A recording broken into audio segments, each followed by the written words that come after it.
What up, bros? Welcome to another Brograph Broadcast. I'm Dave. And I'm Matt. And joining us today, Mark Fancher, otherwise known as Houdini Mark. And Brograph is a supplement to our site, Brograph.com, which is a motion graphics tutorial site with tutorials, plugins, podcasts, and other MoGraph stuff. And on the show, we talk about everything ranging from motion graphics to Cinema 4D, After Effects plugins, render engines, doing business, doing taxes, being a contractor, or if we're working for the man. And you can email us, Brograph at Brograph.com, and you can send in your topic ideas. Make sure that you take a moment to do that and let us know what you want to hear on the show. If you have any questions about anything in motion graphics, Cinema 4D, After Effects, even Houdini or otherwise, let us know. We'll pass along the question. Right, exactly. Or you can come join the conversation in our Brograph Slack channel. Just go to brograph.com/Slack. That'll give you a sign up, and then you can come hang out. You can ask Houdini Mark questions yourself. That's right. And it has been very active recently. Very active. I wake up with hundreds of notifications every morning, and I'm just like, oh my gosh. Yeah. Do you want to be annoyed as hell every morning? Do you want to wake up? It's not bad if you don't put the notifications every morning. Phone. Come join our Slack channel. Do not put the notifications on your phone. I made the. Oh, I still have them on my phone. Oh, why? I don't know, because I really like being in the conversation. Like, I get really bad FOMO, fear of missing out. But that means that you get like hundreds of notifications on every your phone day. all But the thing is, day. like, I'll be going through it and stuff. I'll be going through it and stuff, like, or like it'll start buzzing continually, and then I'll snooze it. I'll snooze it for a couple hours. Just wait for the conversation to die down, which most of the time it doesn't. It's just a constant stream all day. I signed up for the Cinema 4D Discord, so I could post some stuff in there, and like it was the same thing. Like, is Discord like Slack? It looks exactly like Slack. Okay, that's funny. See, tonight I had my very first taste of Discord. I was trying to sign up for the Garlic Coin. Not sure if you know about Garlic Coin. I just heard about Garlic Coin today. The meme. Someone created a garlic bread cryptocurrency called Garlic Coin, and so I was wanting to get on that meme, the meme coin stuff. I mean, Dogecoin got very popular for a while, so you get some Garlic Coin up there. Start mining that. I'm gonna be rich one day, all off of Garlic Coin. Oh, that's hilarious. And so, anyway, I digress. They had a Discord, and I was like, "Oh, okay, let's check this out." Oh, it looks like Slack. Yep, exactly like it. Yeah, exactly like it. And some of you may be asking, "Well, I thought Jules was supposed to be on the show this week. What is going on?"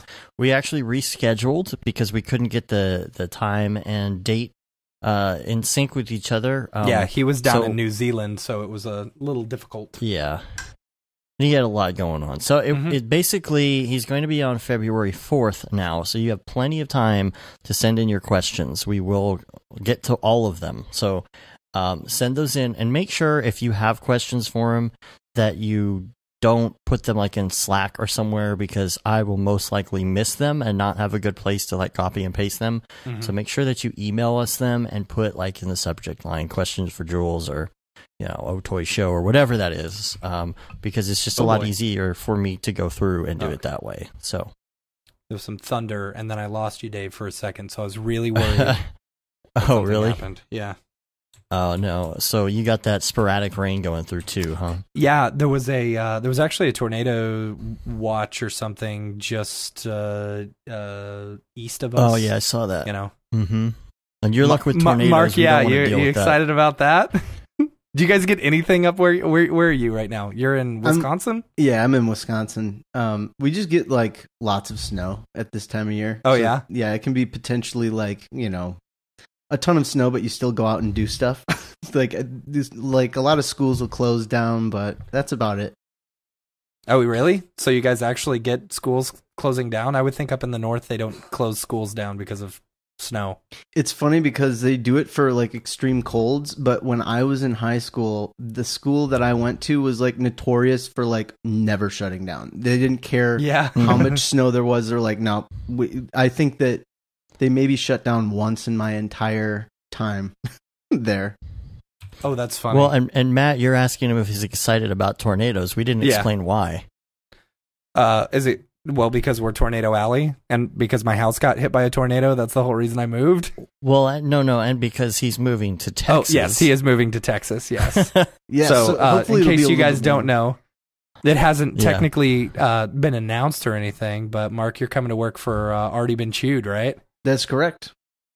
Yeah. So congratulations on that. Thanks. Mm-hmm. Really excited to be down there. You know, a slightly warmer climate than Wisconsin, and yeah. Good luck with the summers. Yeah. Oh, just wait till August. Yeah. Just wait. So yeah, that's really cool, man. You know, hopefully we can hang out every once in a while. Maybe you can come to some of our Cinema 4D meetups and stuff in Dallas, and you can teach us Houdini. Yeah, dude, I'm planning on it. I would love to come to the DFW C4D stuff you guys do. It looks like a lot of fun. I know Liam made it there last year, and I'll be there. So yeah, I felt bad because Liam came, and you know, it was a gas crisis, and no one showed up. And I was like, "No, Liam, I promise, we're a little bit cooler than this." You know? Yeah.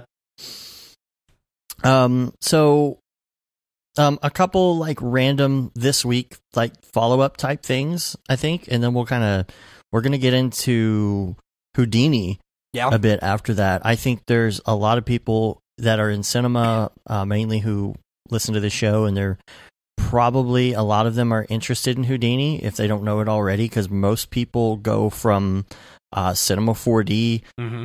To Houdini, not necessarily leave Cinema 4D and go to Houdini, but they actually get into Cinema 4D, and then there's certain things that they want to do, and they kind of will branch into Houdini. You, however, are going the opposite way. You've been in Houdini, and now you're going to Cinema 4D. So I think there's a lot of people who would be interested to hear, more about Houdini. So that's what we're going to do today. However, there are a few this week things we're going to take care of real quick. Number one, because speaking of the Slack channel, NAB is coming up. And so we're encouraging everybody who is thinking about NAB and about going to NAB to just do it. You can get online. There's always really good deals. You can always get your NAB tickets for free. Yeah, what's the coupon code? I don't have a coupon code. Hold on. It's EM05 or something.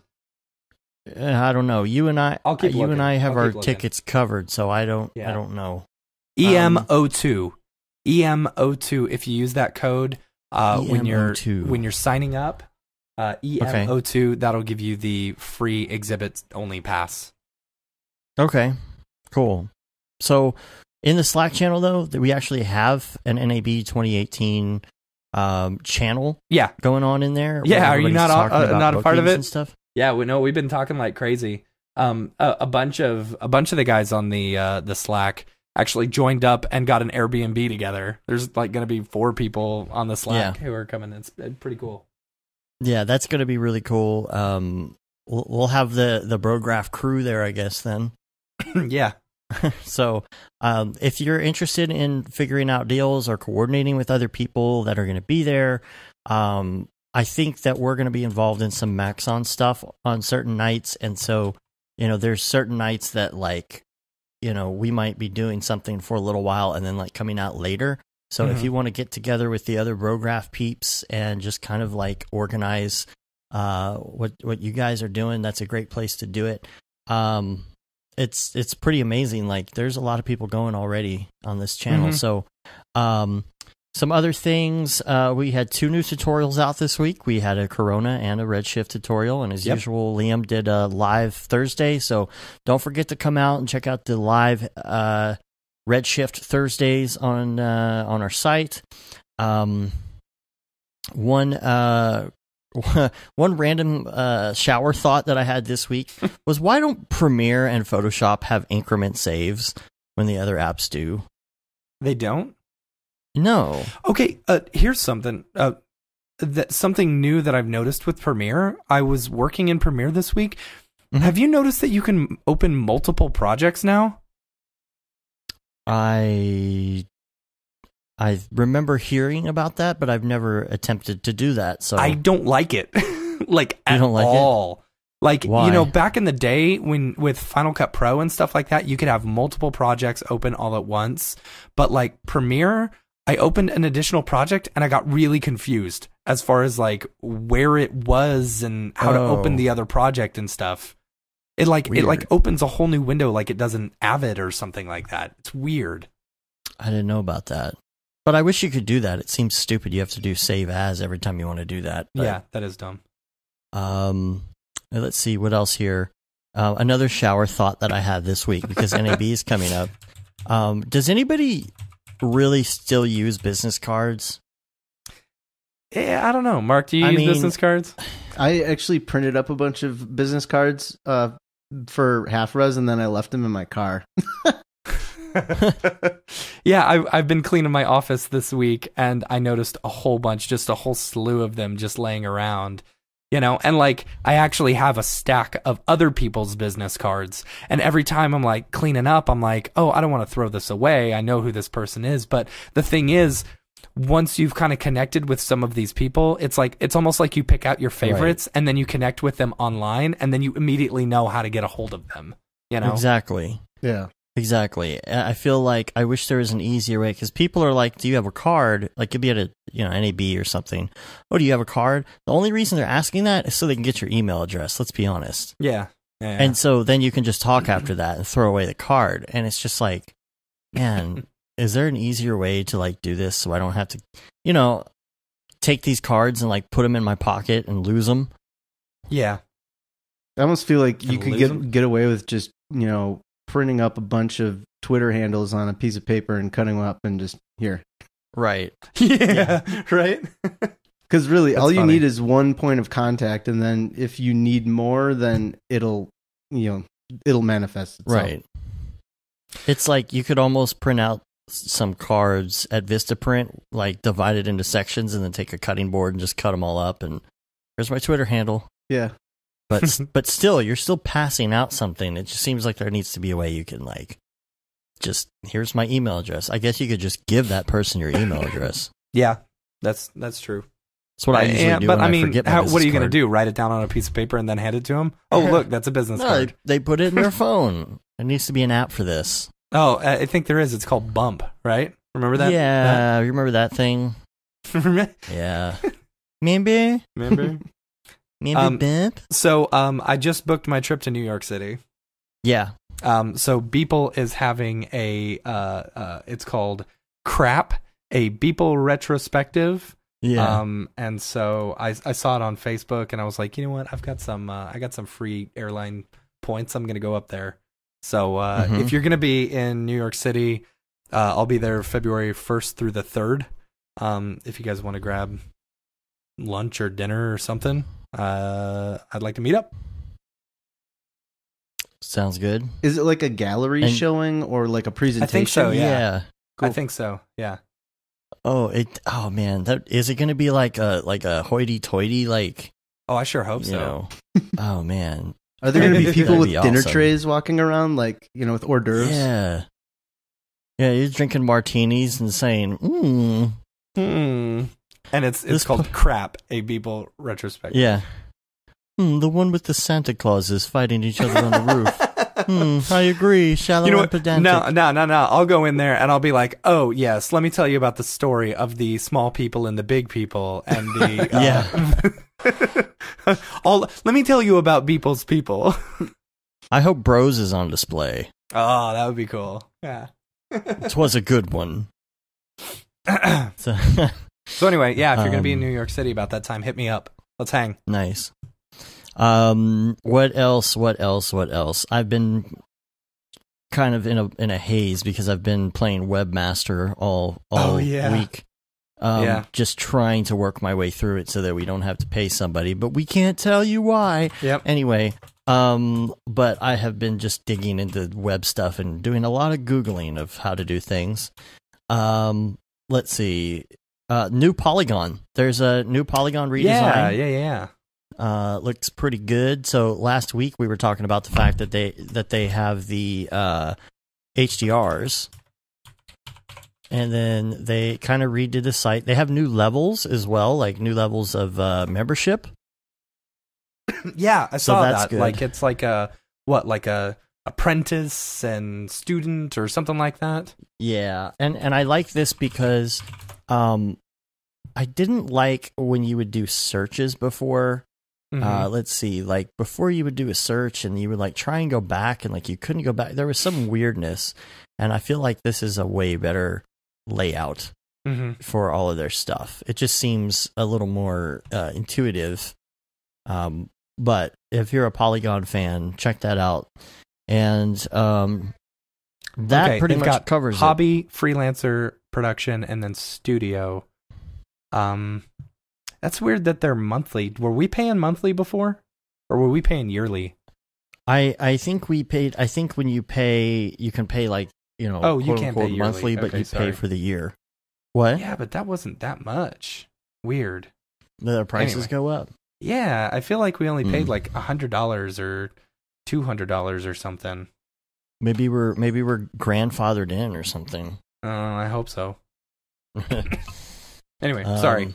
And so tell us about your computer. So you built we talked about it last week, but okay, so like it was an adventure, it's technically I've put together computers before, like, just like taken them apart and reconstructed stuff, but I've never had to actually like install a processor and, deal with motherboards and actually connecting wires and stuff like that. So like when I ordered everything, I immediately went on YouTube and watched like a ton of videos of like the actual motherboard and putting it together and, the processor and stuff like that.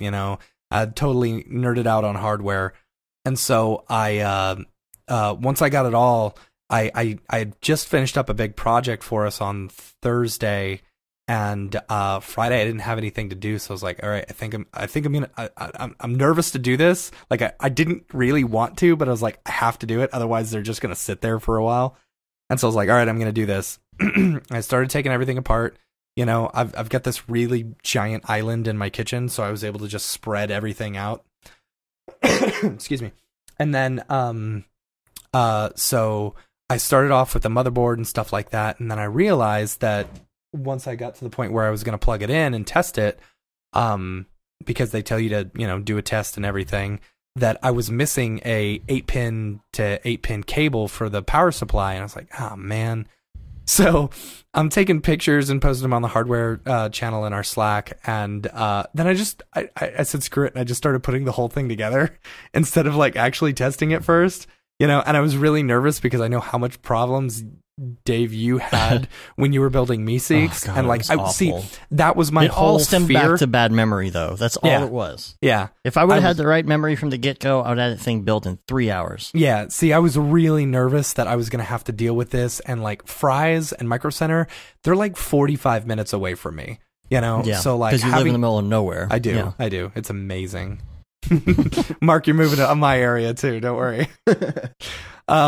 So yeah, I realized I needed an 8-pin to 8-pin, and I was like, oh man, I know, because a lot of my stuff is in storage right now because we're in the middle of like moving and stuff like that. And so I was like, I don't want to go to storage. I know I've got like a whole bunch of these cables for my power supply, from my old power supply, but I'll just run over to Fry's real quick. I got to pick up a copy of Windows 10 Pro anyway, and they've got it kind of cheap. So I went over there. Man, the guys at Fry's are just total idiots.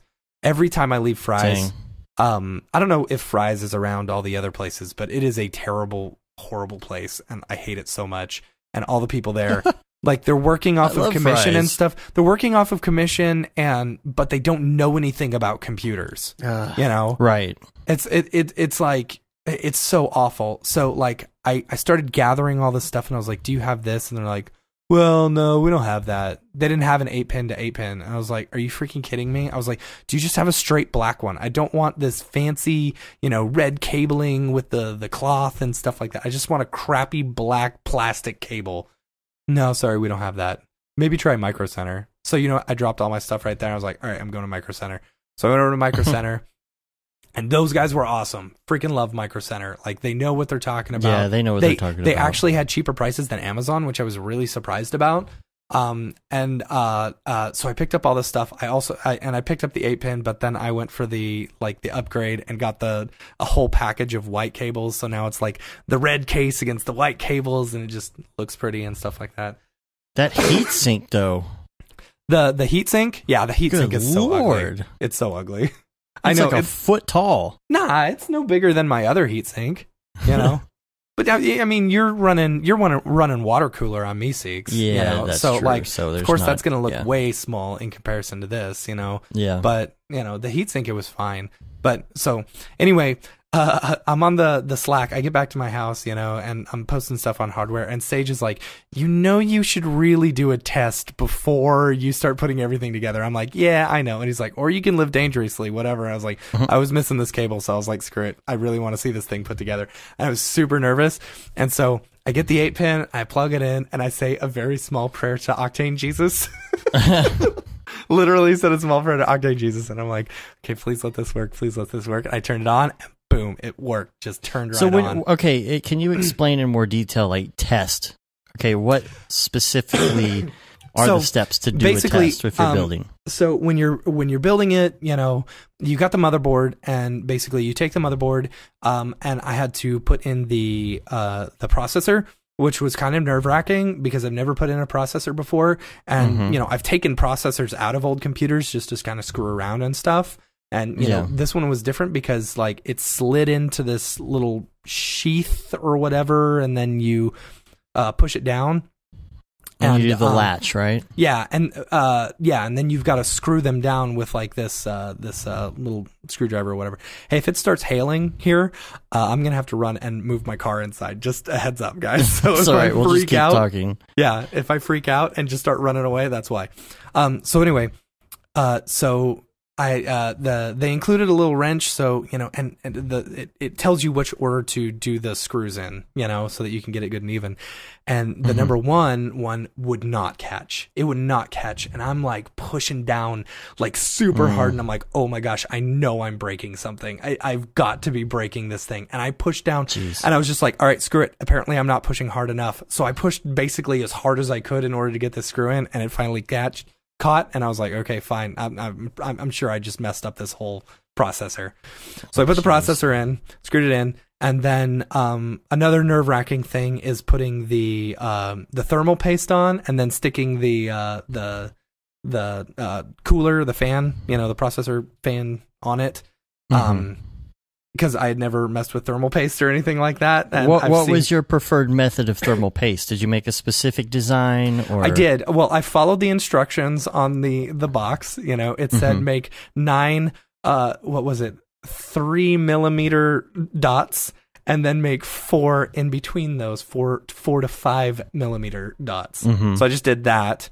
And then I put the heatsink on, not realizing that I didn't take the plastic off the bottom. Oh, geez. So I immediately took it off and took the plastic off and then put it back on, and it was fine. It was totally fine. So you put the processor in the motherboard, you put the heatsink in, and then you plug in.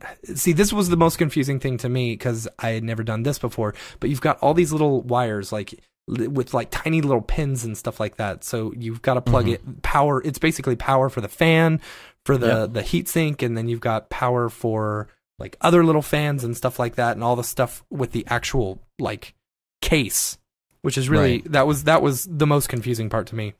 But as long as you look on the motherboard, it tells you where to plug everything in. I'm sure most of you guys are like, this is really stupid. Why are we talking about this? But for the few people who haven't actually built a computer, computers. So then I put in the graphics card to test everything, and then you basically plug everything into the power supply, and then run it out to a monitor. And if you get your BIOS to show up and it shows your RAM that you've got, you got to install the RAM too. As long as it shows your RAM and it shows your processor and it shows that your BIOS is running fine, then you're good to go. You're good to put it together. And posts. So, that's basically it, and then that way you can tell immediately if something is broken or busted or if you got a bad part or something. And then, and then just put it together. I was really happy. So what's so stupid is I get it all put together. I get the BIOS running. It's working great. And then I've got all my cables. I get my hard drives put in and stuff like that. And realize I don't have the freaking cable for the hard drives. I was like, oh man. And so for the power. For the power for the hard drives. I was like, because this is an old, you're doing a reused power supply from your old case, right? Yeah, from my old, it's from so my... So you don't have like the giant bag of cables that came with it. Yeah, I don't have those. Those were all in storage. And I was like, oh my gosh, I do not want to run 45 minutes out to, Fry's again, just for them to tell me. And right. I'm not even 100% sure what cables I need, because I start Googling, and it is like... Google is terrible for this. It's like if you're trying to type in what kind of cable do I need for these, they're giving you like 4-pin to what is it, IDE or Molex and stuff like that. I'm like, I'm pretty sure I don't need Molex. I haven't heard of Molex in a while, and I've got nowhere to plug in Molex? A Molex. No, it's not a Molex. It's not Molex. Oh. It is I needed a 6-pin to hard drive power or whatever, and so I decided not to put it together. Molex was hard drive power back in the day. Back in the day, yeah, right, yeah, but when you were using IDE drives instead of SATA drives, I believe. Mm-hmm. Anyway, so I just decided, I was like, I'm not gonna do this. Me and Amy had a date that night. And I was like, hey, do you want to run by Fry's on our date? And she's like, absolutely not. So I waited until the next day, and we had to take all of our Christmas stuff back to storage, and I was like, all right, screw it. I'm going to just try and get through and see if I can find this box, of my power cables and stuff. And so sure enough, like it only took maybe 5 or 10 minutes of me pulling stuff out of the storage unit before I was actually able to find the box. Which was nice. So, and it had the power. It had the power supply cable in there. So I got it all up and working. And then I had to, and I realized the Windows 10 Pro version that I bought was a CD. And so I'm like, I need a CD-ROM drive. So luckily, I've got a SATA power and SATA drive to USB adapter. So I plugged my old Mac Pro drive into it, but it would see it for some reason, but it wouldn't boot from the drive. So I was like, crap. So then I had to grab my other computer and make an actual boot disk from a that's USB better anyway. Stick and it installs faster. Yeah, so I finally got it all up and running. I installed all my software and stuff, and then redid my whole office, and did a big test last night with its name is Noob, by the way. Noob. So okay. Noob. I set up Noob and my old Octane PC. My older Octane PC, I set them both up to mine cryptocurrency. It was like, this was going to be my test. If it works, it's good to go. So I set it to run all night, both of them. And I made like $8. Nice. So and that'll be worth $4 by tomorrow. So no, man, price is going to go up. Of course, once I start getting that garlic coin, I'll tell you what, dude. And you decided to not go with M2 drives, huh? Yeah, well, so the biggest thing my biggest concern with the M2 drive was I went with an SSD, just a 500 gig Samsung SSD, and then got a Seagate Barracuda 2 terabyte drive for my backup drive.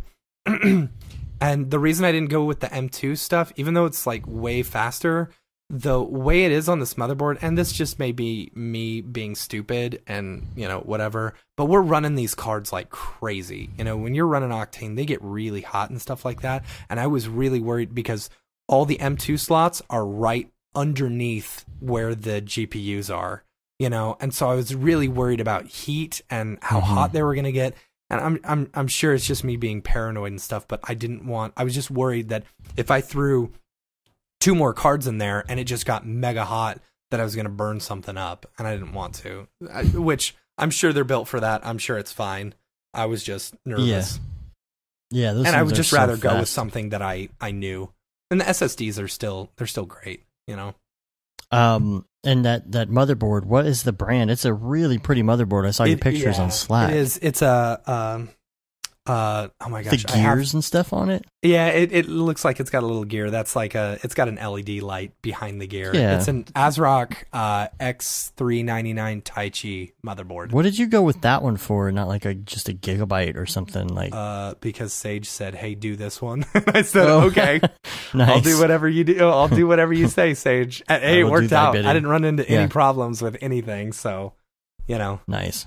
That's good. I got good. I'll be got my Synergy set up on all 4 of my computers that I'm running now. So, oh geez, yeah, it's nice. And like, oh gosh, so Synergy 2 sucks. Like it doesn't work sometimes. And like I'll go back and forth between the old Synergy 1.8 and Synergy 2. Once one of them just stops working, I'll just uninstall. I like this one better. No, I like this one better. So Synergy 1.8 gave me the ability to actually change the my Mac to where I can use the control key instead of the command key. So now I've got that back, which is so nice, not being so confused by control and command and blah blah blah. Anyway. Alrighty then. Nice. Your computer building experience sounds a lot like that. I just did it for the first time like in October, I think. And it was a similar situation, like watching tons of YouTube videos and freaking out about it the whole time. And then like an amazing sense of achievement once it all worked out. It is. It's totally like, it's like, okay, now I feel like I can actually build a computer for real. For if someone was to say to me, hey, can you build me a computer? I would know probably the general cost of how much everything is going to be, and I would actually know how to do it. Yeah. Yeah. I don't know. It's like the modern car guys thing now, because like decades ago it was all about cars and modding cars and now you can't do anything because it's all sealed, hermetically sealed into a box under the hood. But unless you got a Jeep, dude, those things are like, you got so much room to work in a Jeep. Yeah, but I mean, who wants a Jeep? Only cool people. Whoops. So yeah, it's a really cool feeling like when you're done building one of those, and it's really not that bad. It's just you're always a little scared you're gonna like just accidentally do one little thing, like totally. Put something in the wrong pin and it just starts smoking, and you're like, well, that's ruined. Yeah. But it's usually not that bad. It's pretty hard to the way they even make cables and stuff. It's pretty hard to put something in the wrong slot. Yeah. And I found like, I went back. I know when you were building Meeseeks, like I kind of laughed at you because you were following all the instructions in the motherboard and stuff like that. Yeah. Like, because I'm not an instructions guy. I never have been. But I did open up the motherboard, package or the user manual or whatever, just once or twice to double check that I was plugging it into the right place. Yeah. So, but man, the case that I got the P3 case. It's I had the P5 for the Octane machine that I was using as my main machine. Well, this one is the P3. It's slightly smaller and it's like perfect size. I love it, and it's like bright red and stuff like that. And because it's all open and stuff, I get a lot of cool airflow. And what's nice is I was looking at my what is it? The EVGA Precision app on my computer and stuff like that. And because I've got 2 cards, I didn't put them right next to each other. I gave them a little bit of space so that they could breathe, and they're running so much cooler than the other ones. I'm sure. It's like, you're talking like 10 to 20 degrees difference, you know? So. Oh yeah, for sure. I don't know. One other thing I have on here that I don't have a lot of information about yet is, you guys know, Maxime, I don't know if it's Hackward or Hakeward. I haven't heard it pronounced before. I should probably or I probably have on the YouTube videos, and I don't remember. But we are talking about, we're going to do some sort of like sponsorship contest thing for the motion design community event that they've got going on. We haven't worked out the details yet, but I will put a link to it in the show notes. And where's it at? I don't think you mentioned. I believe it's in France. So if you are in France, I don't have a lot of information just yet, but I will post a link to what's out there so far, and we're going to do like a little deal, and I just wanted to kind of put that out there. We'll be talking about that more later. So if anybody's going, we would like to hear from you as well. Totally. So let's go ahead and get on to the actual interview. We'd actually like to talk to you, Mark. Sure. Yeah, seriously. Now that we're 40 minutes into the show. Right. It's going to be a short show. Yeah. I didn't say that this time. Yeah. It's going to be a short show. If I don't say it, we're jinxed. Right. So let's talk a little bit about you and your experience. I think the best way to do this is probably start from the beginning and just find out, okay, where did you go to school and what is your upbringing as far as motion graphics and how you got here? Oh, it's totally, it's a little bit different. I went to school for not art. I went to college at Lake Forest. It's in Illinois, and I went for physics. And mainly, I guess I was just like into it. I liked figuring out the way things worked and stuff like that. So I kind of went along with that. And when I got out of school, I'd always been creative all along the way, but I got out of school and I was working with like pensions and stuff and doing pension analysis, and it was really not a good fit. I was, doing a lot of spreadsheet work, and there was some programming, and it was kind of like problem solving, but I had like that creative itch I had to do, like, to make stuff, So I just kind of got on the Creative Suite, and I was starting to do web stuff for people on the side, and eventually just transitioned into, learning Flash, and then After Effects kind of came after that. And then I really, I kind of left the pension job and then moved to Detroit for a while to do some, basically I was doing video editing, motion graphics, just general media production stuff, and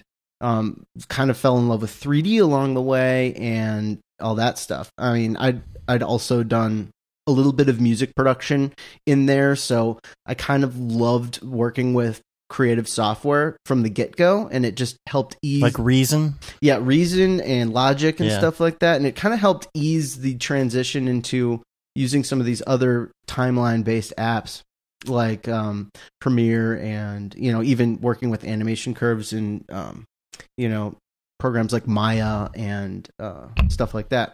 And then I remember seeing because you were talking to somebody about like integration with Houdini and Reason on the Slack channel the other day.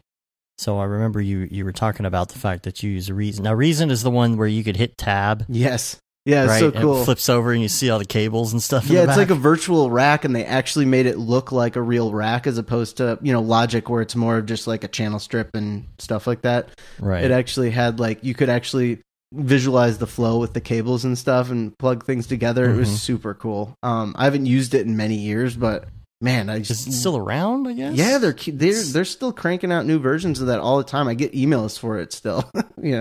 Wow. Yeah. All right. It's a really cool program. So then what happened? Then I got into the 3D stuff, continued to pursue that, and then sort of just kind of made a place for, I kind of made it marketable for our company to actually be able to pursue 3D work.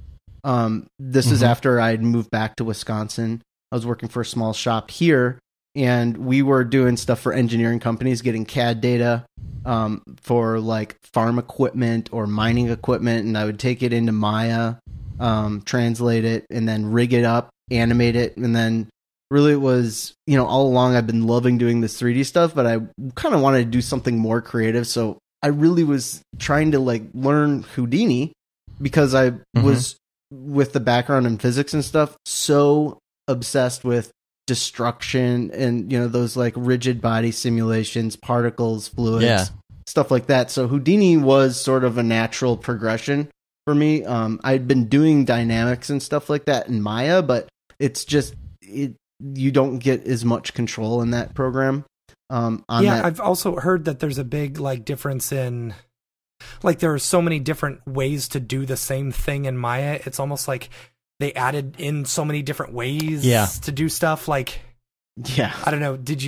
Some of them would be kind of convoluted and like, but some of them would kind of be put on the back burner, but they would still leave them in the program for those people that still wanted to use them. They'd leave depreciated like functions in there so that you could open up old projects from years ago in the newest version, stuff like that, and would still be able to run all that. And then they'd also be eating up, like they'd be buying up plugins and just integrating them. Like they integrated a new fluid system and stuff like that. And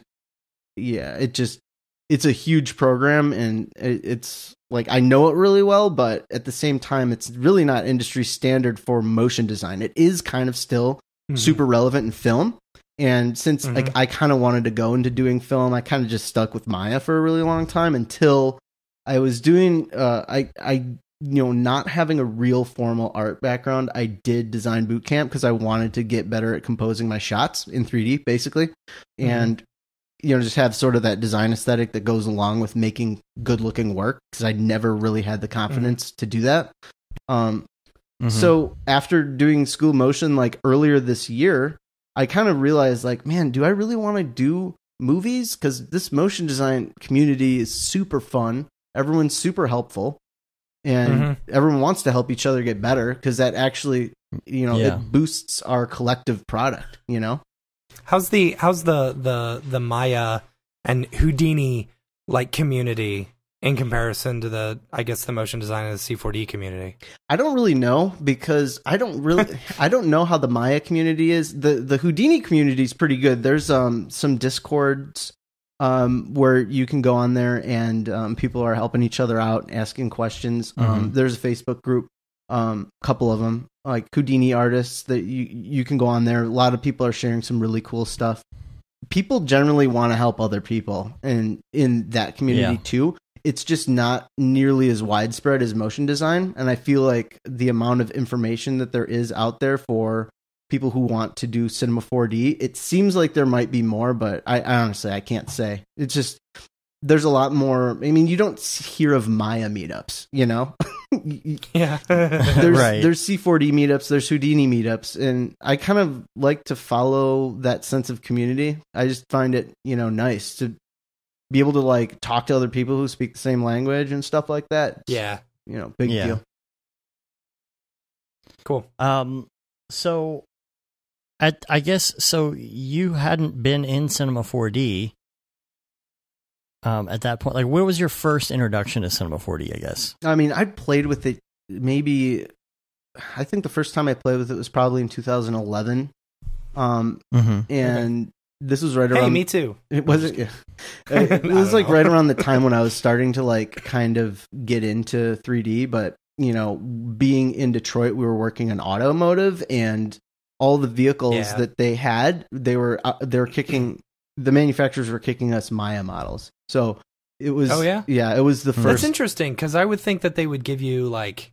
Step files or like Rhino files or something like that. Yeah, no, like not Maya files. Chrysler, or even 3ds Max, I would think that they would give you that. Yeah, I don't know. Maya. Chrysler had their own like internal team that was converting all that stuff for entertainment. Okay. So they would be converting it for anywhere from like people who are running ads, print ads, or people who had movies where they needed to like crash a Dodge Challenger into a cliff because it's Fast and the Furious or something, right. So they kind of had an internal team that was handling and making sure all those things were product correct too. Like they don't want to misrepresent their stuff in other media productions because they had because some other team was translating their data wrong, basically. Gotcha. Well, speaking of crashing things too, the one thing I saw that was really cool in the Slack channel the other day was that train. Oh my god! Car, yeah, that was amazing. Crashing. I don't know who did that. Where that came from? Was it something somebody was showing that they did in Slack, or was it something they found somewhere? I think it was something somebody found. Yeah, I believe that was like a Houdini file that would like crash vehicles or something. Yeah, it was I like think I know what you guys are talking about. I got a link. Yeah, I'll try and find it for you.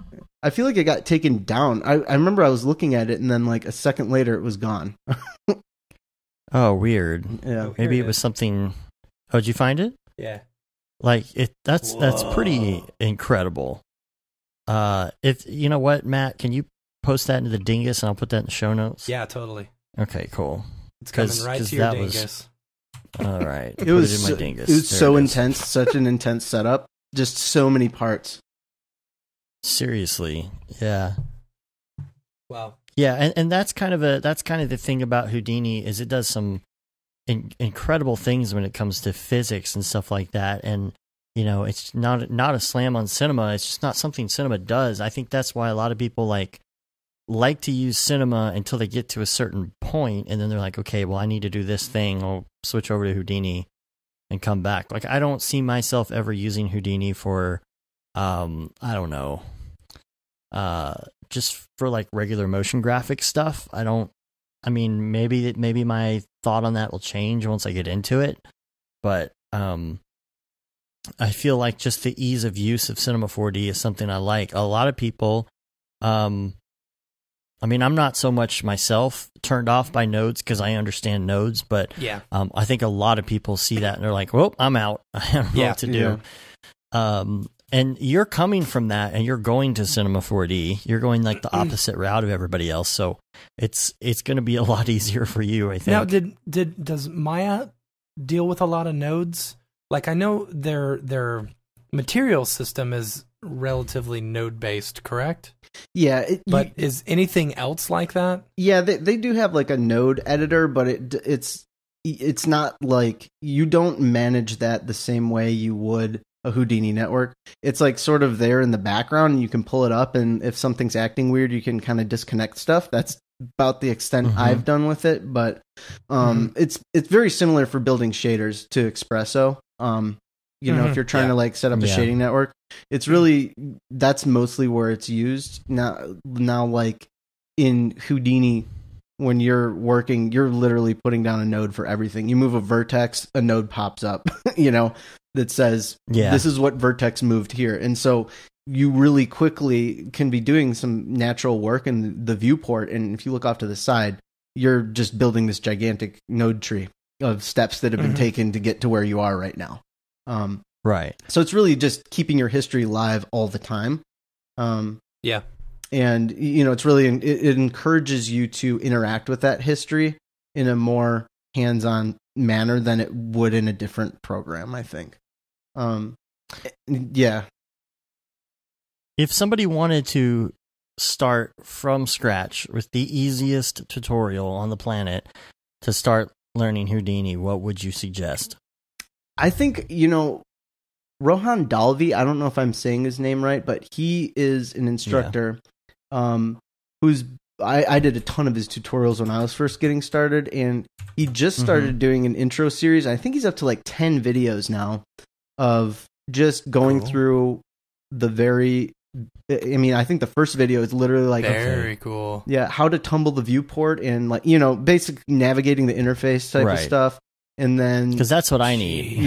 Yeah. Now, see, I even looked him up the other day because I knew you suggested him, and I was looking at some of his stuff, and some of it's like assuming you know a lot of things. I forgot that there was an actual intro series. Yeah, and it's one of the things about the new version of Houdini is that it's changed a lot since some of the other intro series that have come out came out for 15 or 14, and things do change a lot from version to version, and it kind of upsets some people like who are trying to learn, and they try to do something in Houdini 16 and it's just not straightforward because it's different from whatever version it was from that tutorial. But yeah, I would suggest him. Other things, it's been a while since I've looked at super intro stuff, but I think what I did was I looked on the Side Effects website and just started doing things kind of like, you know, what do you want to do? You know, kind of look up an effect or a technique you'd want to try. But I really think, you know, Side Effects has an awesome like amount of resources on their website for, you know, looking or learning all sorts of aspects of Houdini. Yeah. Because the biggest thing for me is like that's the one place. Sorry. We're talking over each other. Getting into any new piece of software for me, it's not about like how does this work really. It's about the navigation. You know, how do I navigate through here? How do I find certain things? How do I get around fast? Because it's like, it's not that I don't understand how nodes work. It's just I don't understand what this button is and what it means because it's not labeled. And, you know, that kind of thing. It's like, you know, having something that would teach you fast navigation would be the first thing that I would want to watch. Mm-hmm. Yeah.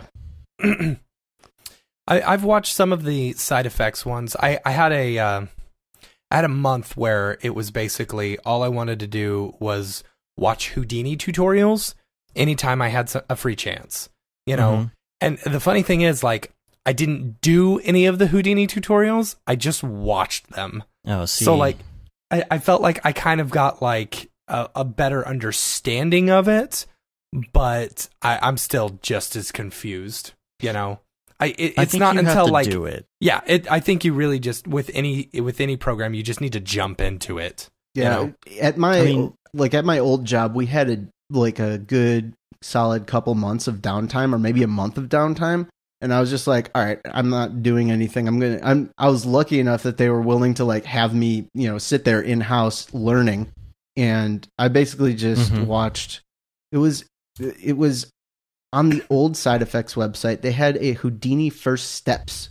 Oh, that's cool. Yeah, a Houdini First Steps tutorial series, and it was run by Ari Danish, and he had PDFs up, and he would go through all these awesome setups, and it was really great. And it's kind of a shame because it's a little bit harder to find now on their website after they redesigned it, but it was in the old tutorial section, and it was amazing. And they did a whole section on just like, this is your first time you're looking at Houdini, and there's 8 videos for that, you know, like just getting you right into all the little aspects of it. And I feel like if I had to guess, you know, I've heard really good things about Adam Swab on, I think it's Hello Lux. I don't know if I'm pronouncing his name right, but I know he has an intro series on there, and Rohan is one of my favorites. He just does such a good job of explaining things clearly, and his videos don't waste a lot of time. They just, you know, they just get you going.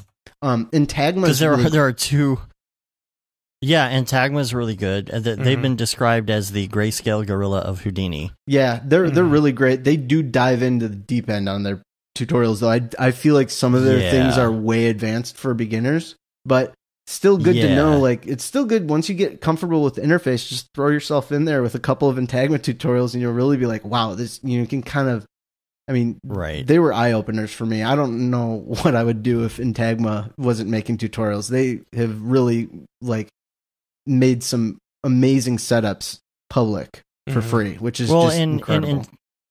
Intagma's whole thing, like if you go watch their first tutorial, it's called Hello World, and they just basically say, okay, we work at this place, we run this place, and as we were getting into Houdini, here are some of the things that we could not find answers to on the internet.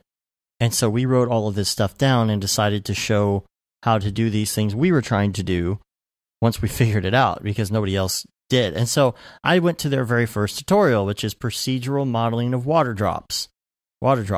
You know, they have like a little red pepper with water droplets. And so like, okay, download this project file and we'll get started. And I download it and I open it. And I'm like, I have no idea what's going on already. So I'm like, I'm still thinking like I need something simpler. I think I did do like that 8-step intro series a long time ago. You know, I've done some other things like clouds and stuff. Matt, you and I both got our copies of Houdini, which was such a mistake. We totally just threw away money there. It expired. We barely used it because we didn't have time, and so now I have the indie version. I want again. I want to get it again, and I was like, screw it. I'm getting the Apprentice one. Yeah, I'm not gonna actually, pay for it again without, using it. So. What are the differences, though? Let's say that you just want to get started with the free version. You get Apprentice. What can it not do? Export a Limbic? Yeah, it can't export a Limbic, and it can't. I probably can't do like FBX or anything like that either. But the other thing is it renders at a limited resolution with a watermark.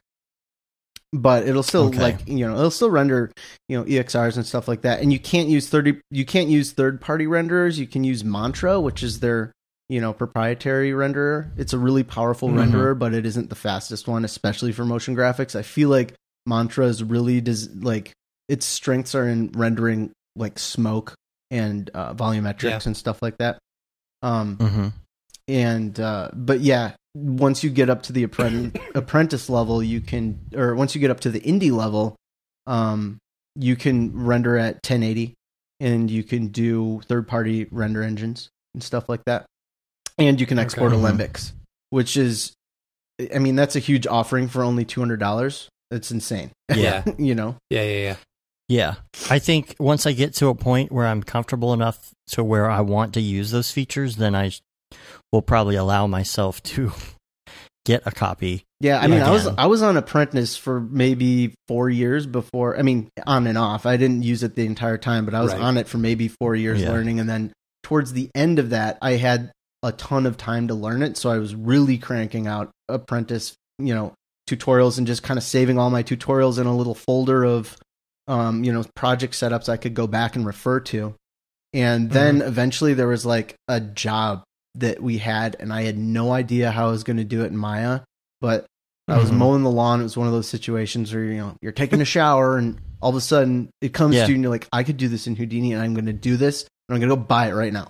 So I went and bought a version of, upgraded to the indie version of Houdini and built this setup and exported it to Alembic. And it was like that was the first project I did, officially for a production in Houdini.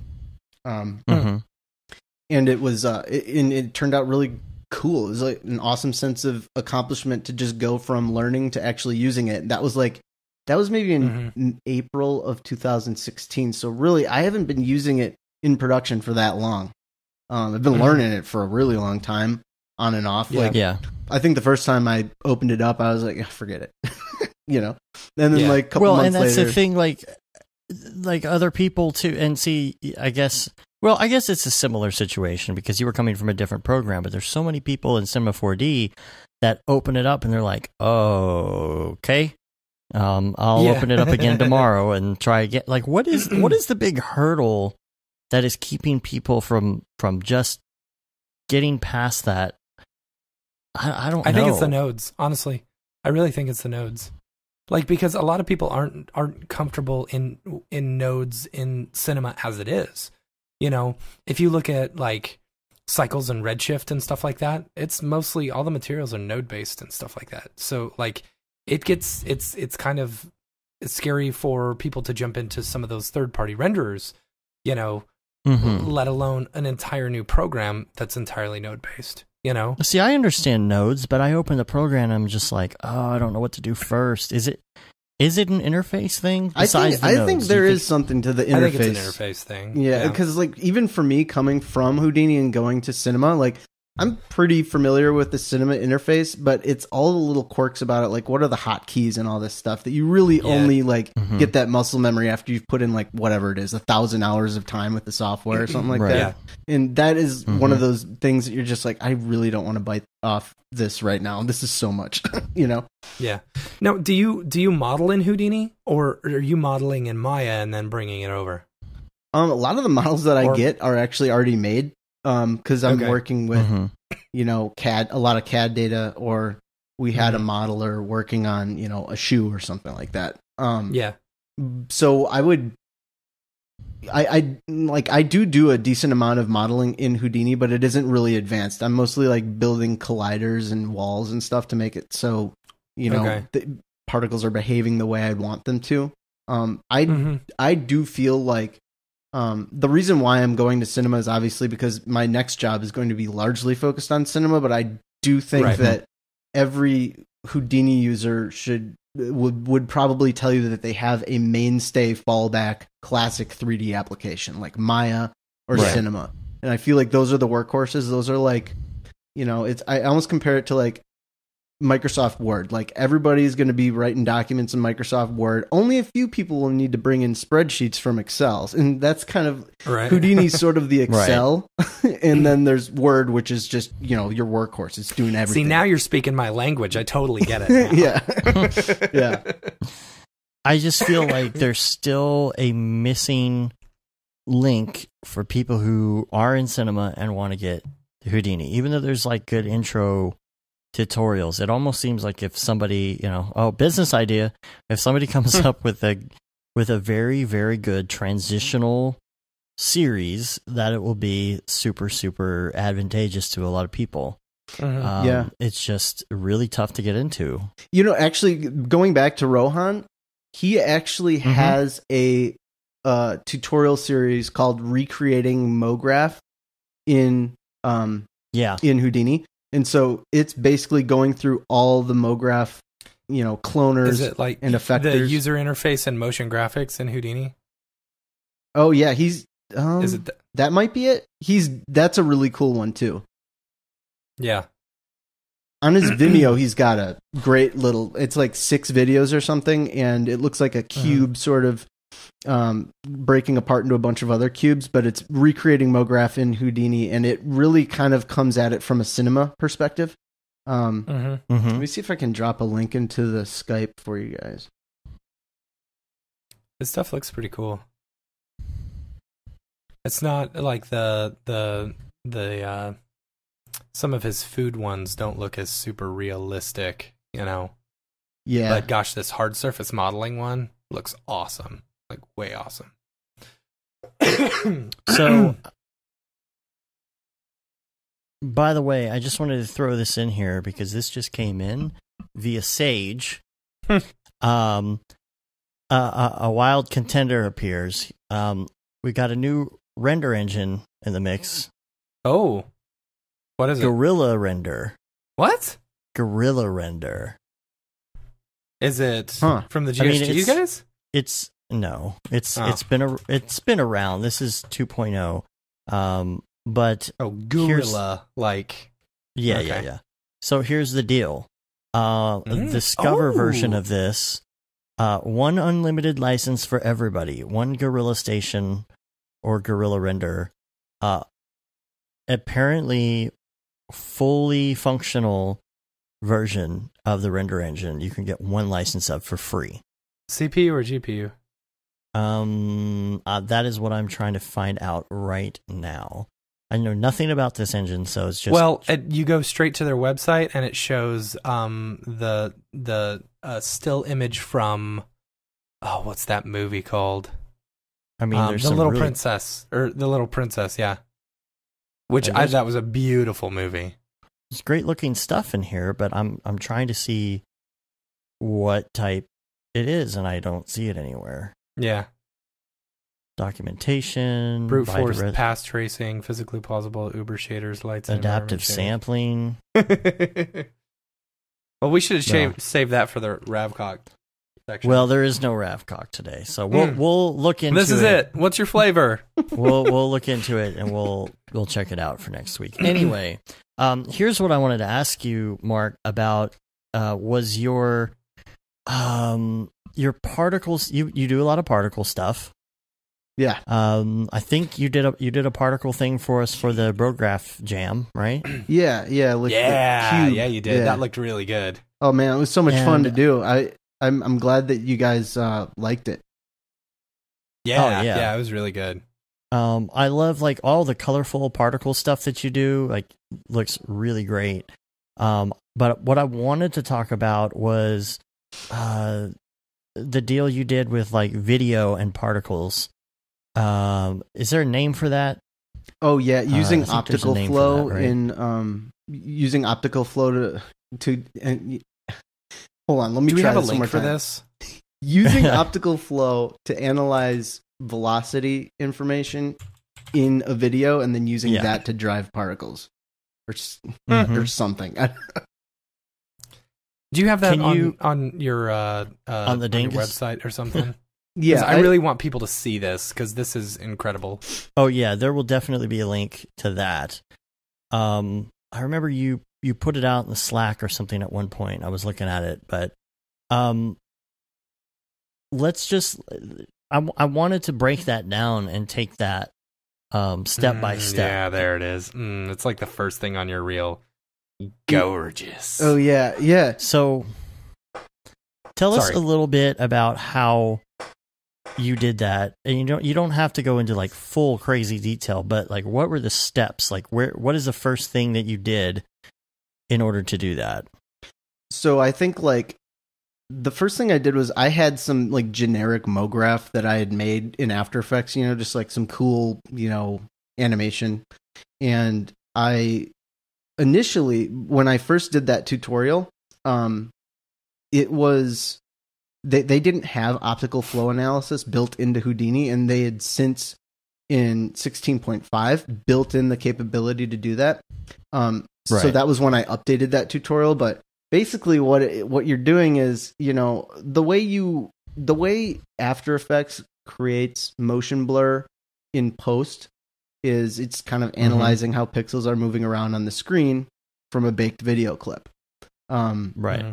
So what I was doing initially was taking that into Nuke, and you can export a motion vector pass, which basically uses red and green values to denote X and Y movement or velocity. And I figured, I'm like, okay, well, let's see if I can take that color information and export that out from Nuke and bring it into Houdini.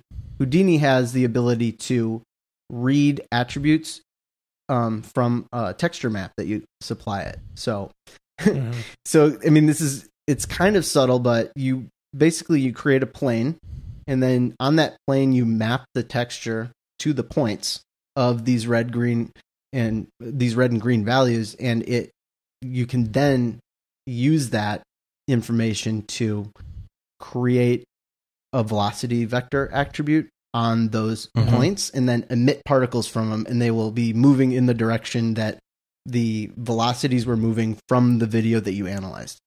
And that's so rad. Yeah, I don't know if that made any sense, but I tried.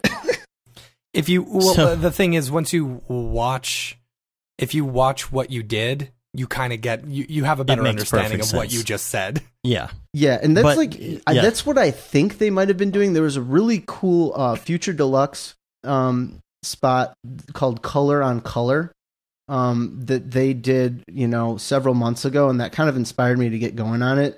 There was also if I can remember the name of the person, they did optical flow meets flip fluids, and it was a bunch of dancers dancing around. Yes. And it was causing... that's the one I saw. Yeah. It was, I think, Lulu... Gosh, I can't remember. I know which one you're talking about. I know which one you're talking about. I think we talked about it. We linked to it on the show. Yeah, I was like, when I first saw that, I was like, this is awesome. I can't believe that no one has thought of this before, but of course, someone on the internet's going to think of it, And I was I got to try it. Like there was a whole, now that's a whole thing. Yeah. Taking someone dancing and, putting fur on them or stuff, emitting from them. Yeah. Yeah. So, I mean, it's just one of those things. You see it and you're like, I just got to try it. I just got to try it out. See how it is, So, that was just my take on it. Just use some basic After Effects animation and just see what it looks like if it was driving a particle system. Mm-hmm. Well, you had... So you said you updated it. So you did have the old version. You have a new version on how to do it now, a new tutorial? Yeah, it on my Vimeo, there's two versions. The first version is, using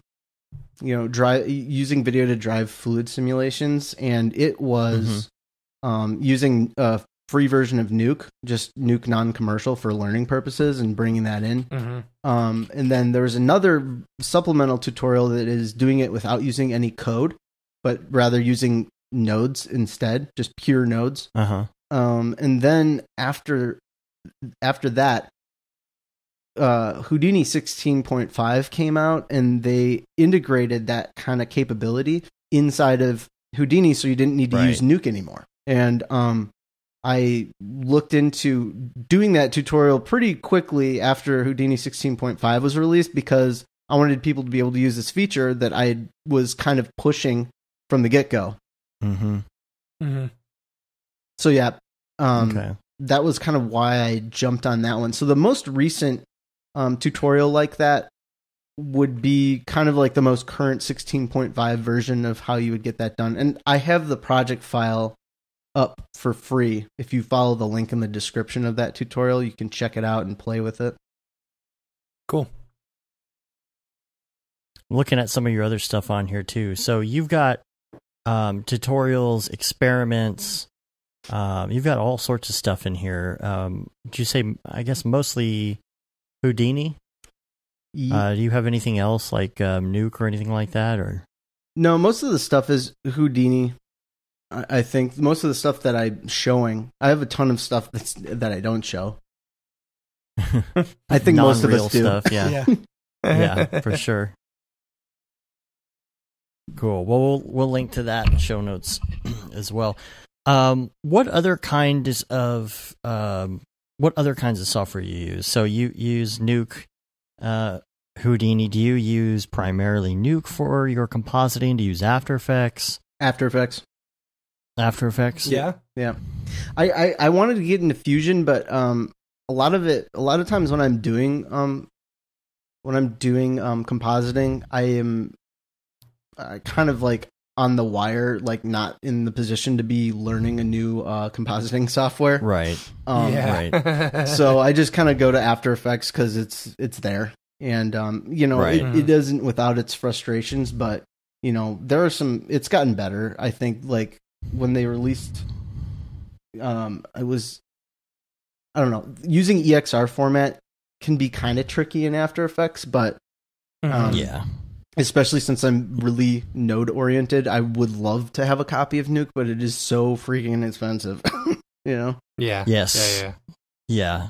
And does Fusion do EXRs natively, or do you have to use that same OpenEXR plugin, or do you know? Or I'm pretty sure Fusion works pretty good with EXRs. I think that someone was mentioning a plugin, and on some podcast I was listening to, but it really it's supposed to make that breaking the EXR out into its separate image layers like a really straightforward process.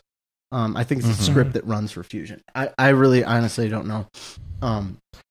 But yeah, there's things that I like about OpenEXR for After Effects, like the fact that you could load certain things into certain channels and whatnot. But at the same time, it's like, every time you even use OpenEXR and you put something in there, you can't do anything to the layer. You've got to pre-comp it, and it just gets it's weird. If you have size changes, it freaks out. Frame size changes.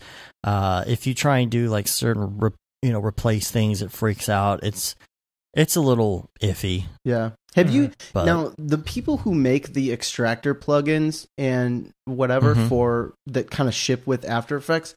They do have a free plugin, and I was using it today, as a matter of fact. But it will. This plugin used to be, you used to have to pay for it. They made it like maybe several months ago. They made it free, but it's called Pro EXR, and you bring your EXR in there, and then under your file menu, you get an option to break it out into pre-comps. And what it'll do is it'll build a little folder structure for you and break out all of the EXR's layers and assemble them for you into several layers of pre-comps, so that you can actually have like a straightforward setup built for you really quickly, as opposed to doing it by yourself, which if you have a lot of passes, it can be a real drag. Yeah, I'm sure. I guess so that's a free thing now. Yeah, it used to be. What's it called again? Pro EXR? Pro EXR, yeah. Cool. I'm gonna check that out.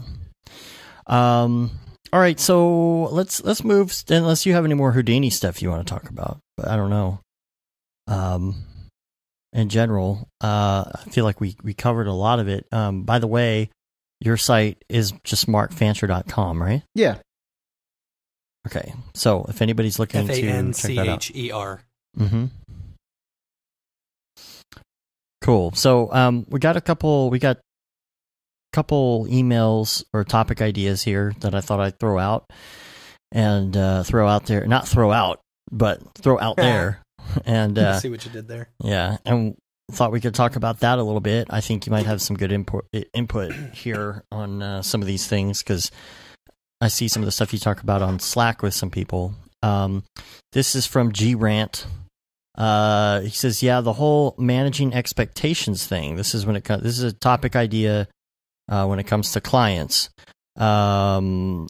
Or even just explaining to people the whole process of concept, script, storyboard, animatic footage, and plate acquisition, edit, VFX, 3D, grossly oversimplifying the stage here, compositing, color grade." He says, "I work in a place where it's almost all grassroots editors with no pre-production or post-production experience, and they want to start doing more elaborate commercials, and I'm struggling to figure out how to explain to them that if pre-production is done right, and post has VFX and or 3D involved, the edit step is probably 5 to 10% of that timeline. They all think edit is 90% of the work." Yeah. So I guess this isn't necessarily even clients. Yeah, I was going to say, is that necessarily client? Is that expectation of editors? Or is that, editors. I don't know. I feel like editors should know that crap. Why are they thinking that all editing is going to take all the time? I don't know if all editors know that. We worked at a couple different places where there were editors that didn't do anything but edit, and that's becoming less and less. Right now everybody's expected to be a quote-unquote predator producer. Yeah, that's what they call them, producer editor. Oh, really? Yeah, I've never heard of that. Oh, yeah. Everybody, is expected to be a producer editor, not just an editor. Okay. So that makes you a predator. Yeah.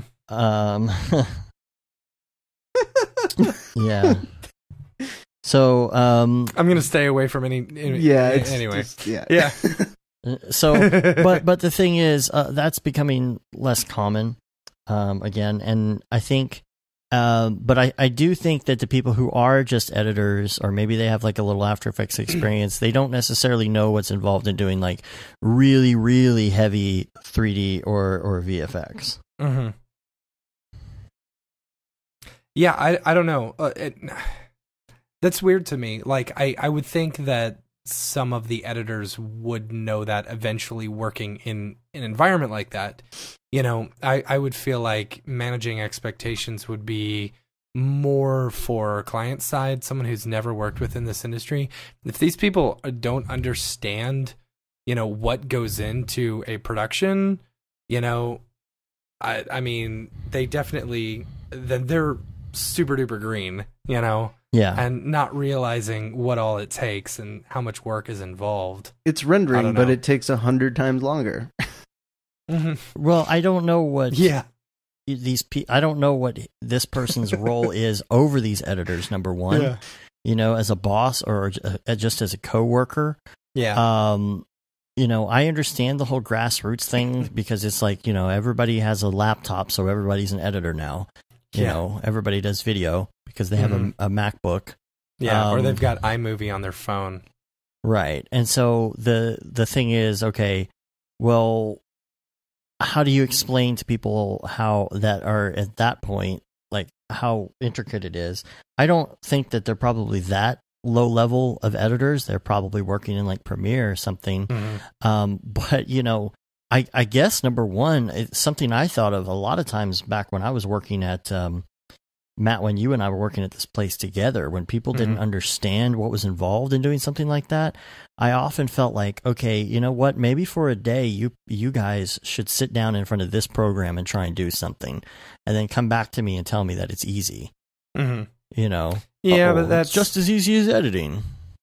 Yeah, I don't know. Like I feel like whether it's being in a different okay, so I really think you need to do a lot of explanation to people. And, maybe sometimes you sound like a jerk where you're like, well, we've got to do this. Like, sometimes over-explaining, makes you sound like a jerk. Yeah, either it makes you sound like a jerk or some people will actually get it, Like, when I worked at this stupid place where, I I literally was editing with clients every single day. They were sitting next to me.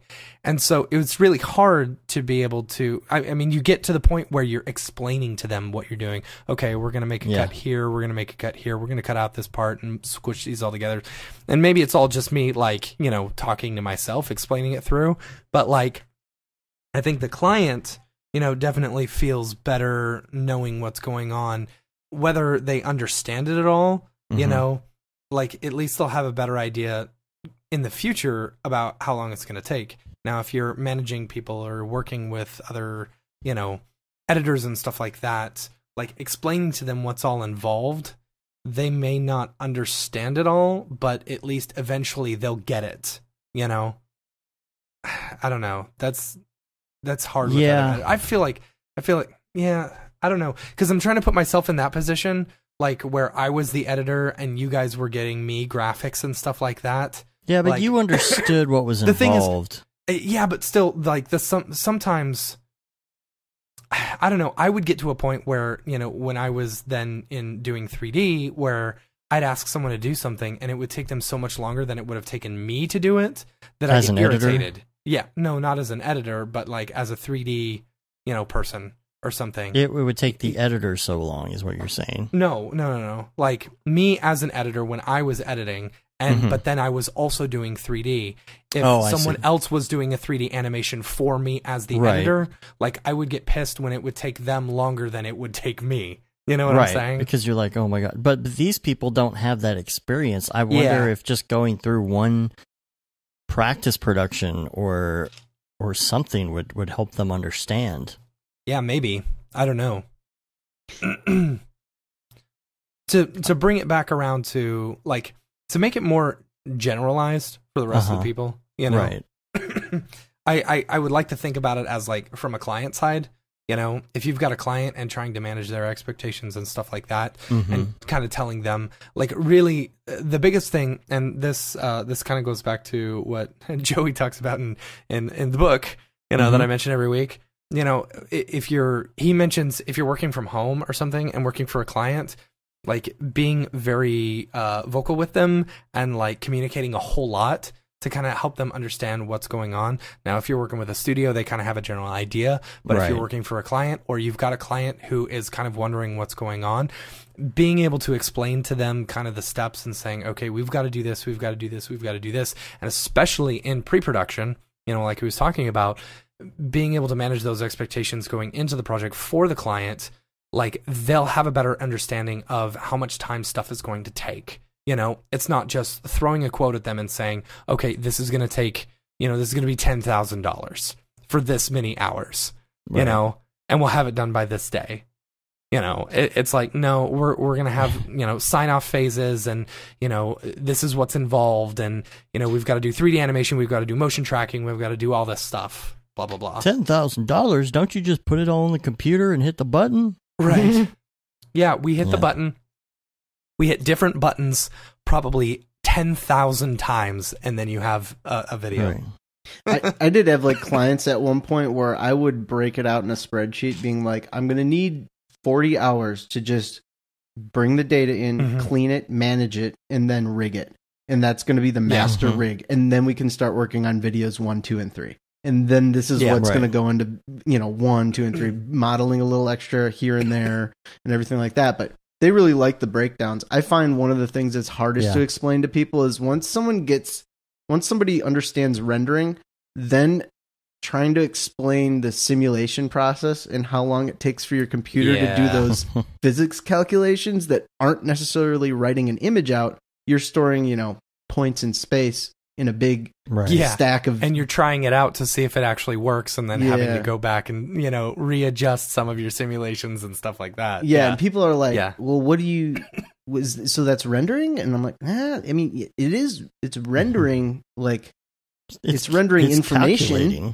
You know, it's crunching numbers. That was one of the ones that I find that one of the things I have to explain a lot is that for people who haven't worked with like heavy effects stuff, it's like there's a lot of time that you have to sit there and wait for your computer to do stuff, and you can't be hands-on. That's one of the things that drives me nuts about Houdini is that you're doing.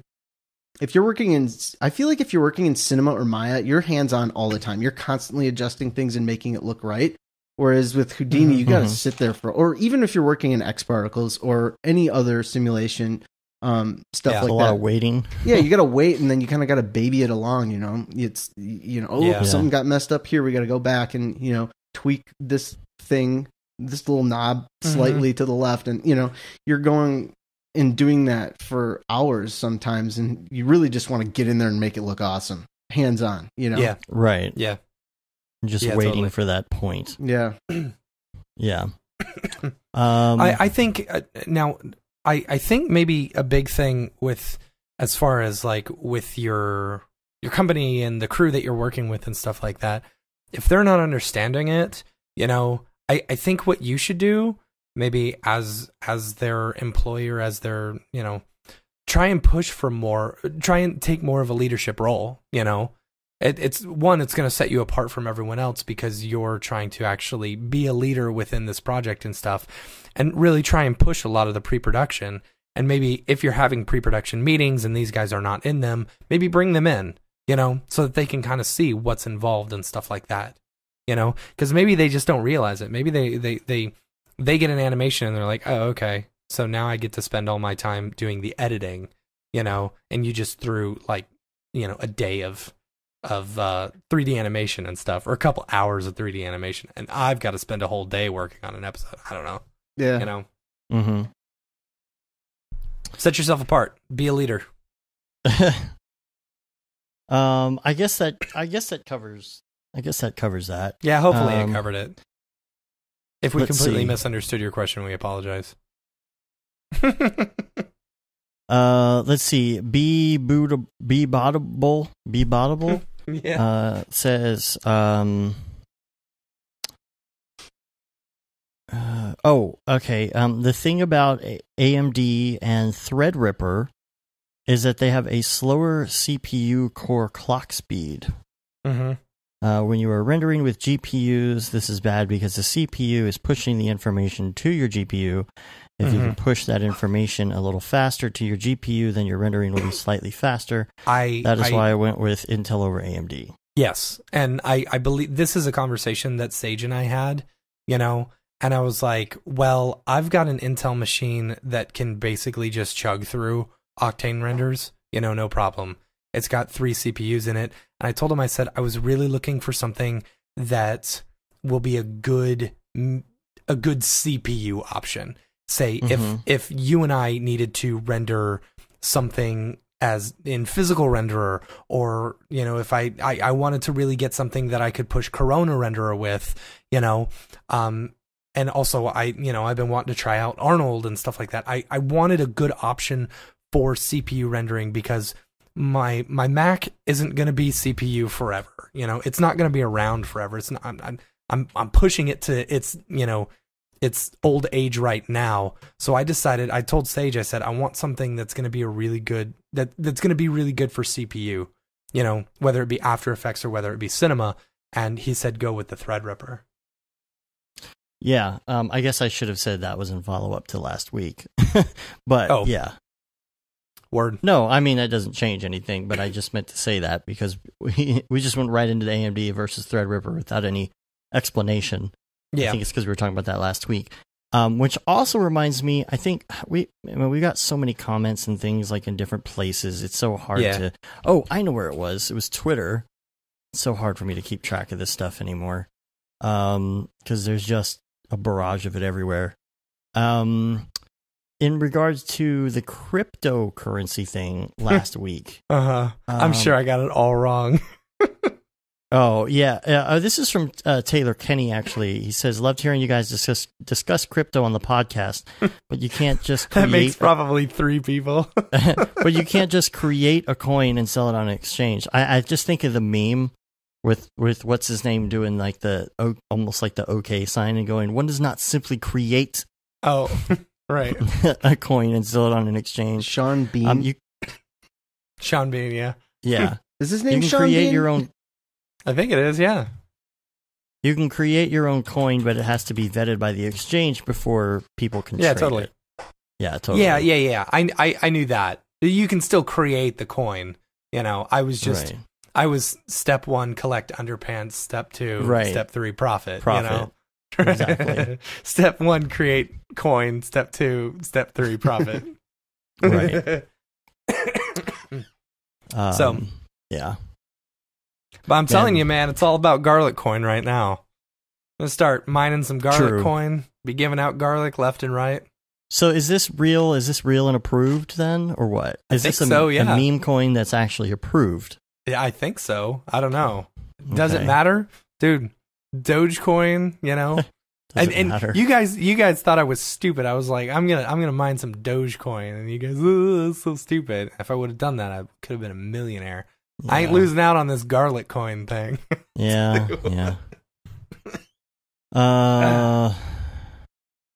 There's so many words that end in C that you could blend right into coin, but garlic coin, I think they made the right decision. It's hilarious. Yeah.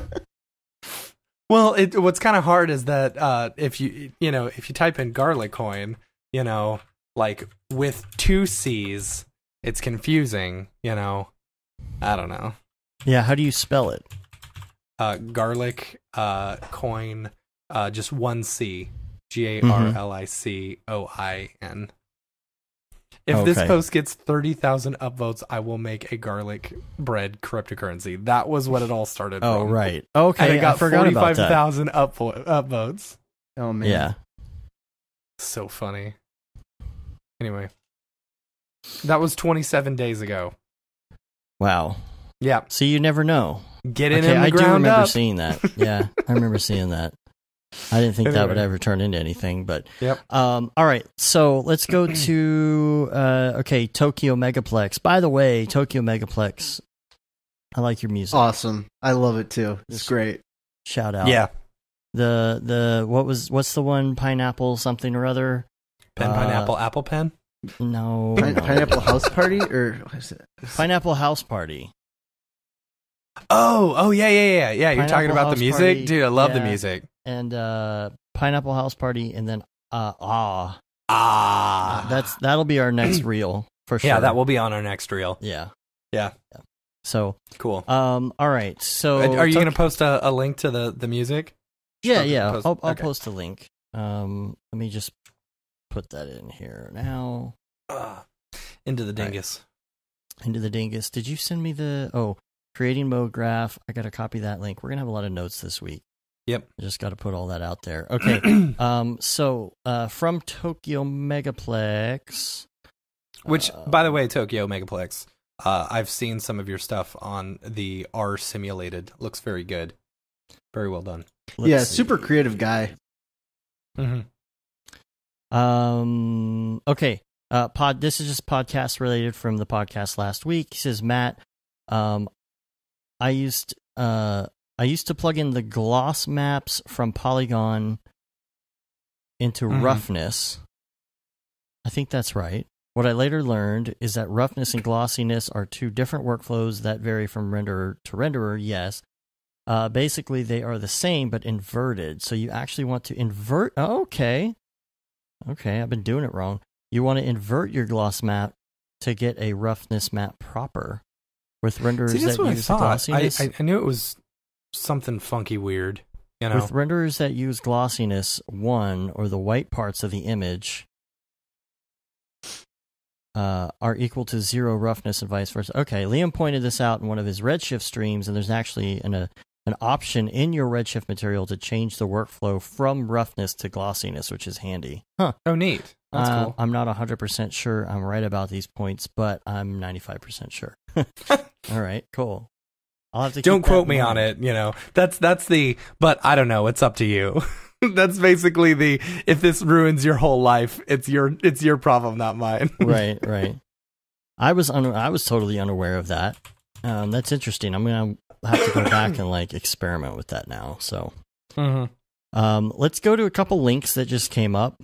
NBD. Just thought they might be cool to show off here.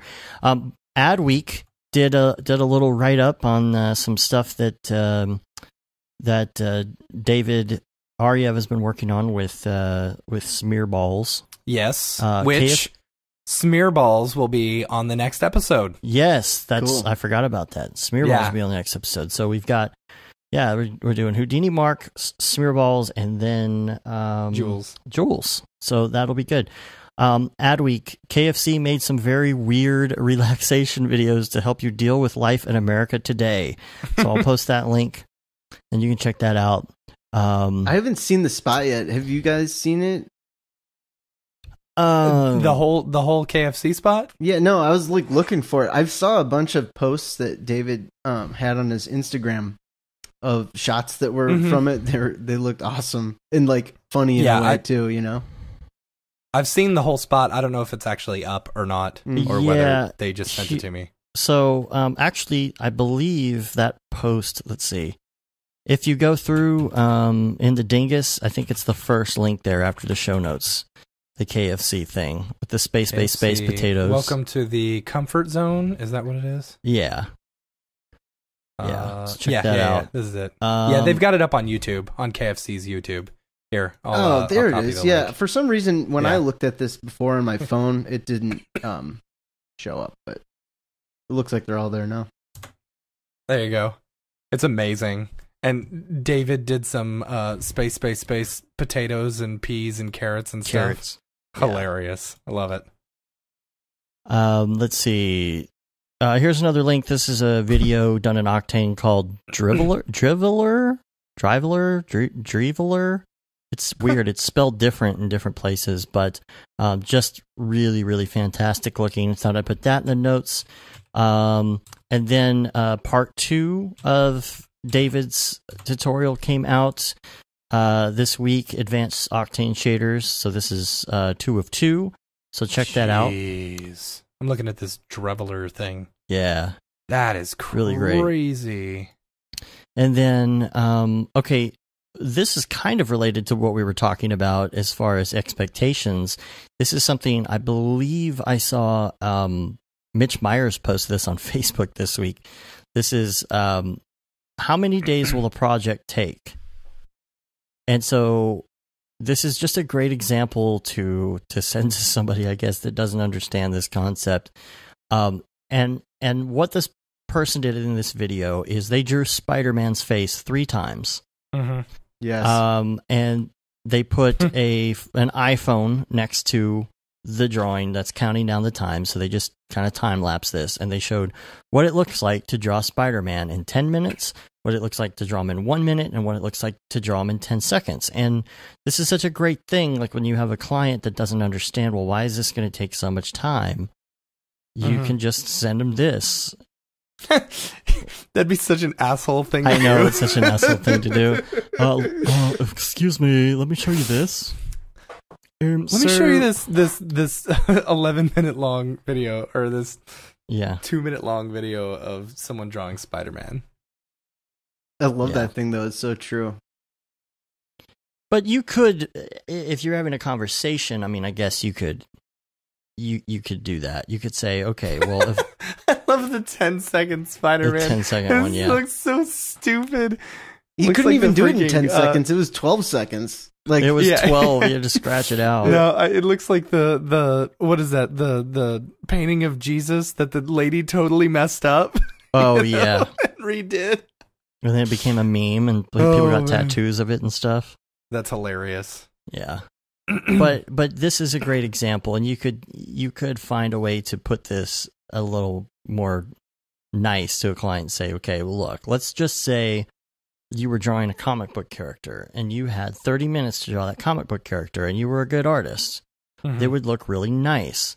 Okay, well, if I asked that same person to draw that whole frame in 1 minute, what do you think it would look like? Well, what if I asked them about 10 seconds? You know, I mean, you could try and put it kind of nice for a client, I guess. I mean, I don't know.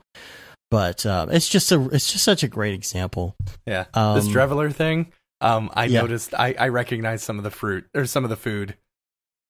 Some of the food? Some of the food in there. I recognize some of it because I've used it on projects before. And then this last link is actually just an experiment somebody did. It looks to me like, honestly, like this person took, one of Ash Thorpe's courses or something. Because of the way this looks, I don't know. But This was kind of an experiment. It's a title sequence, but it isn't really for anything, I guess. It's just a self-practice project.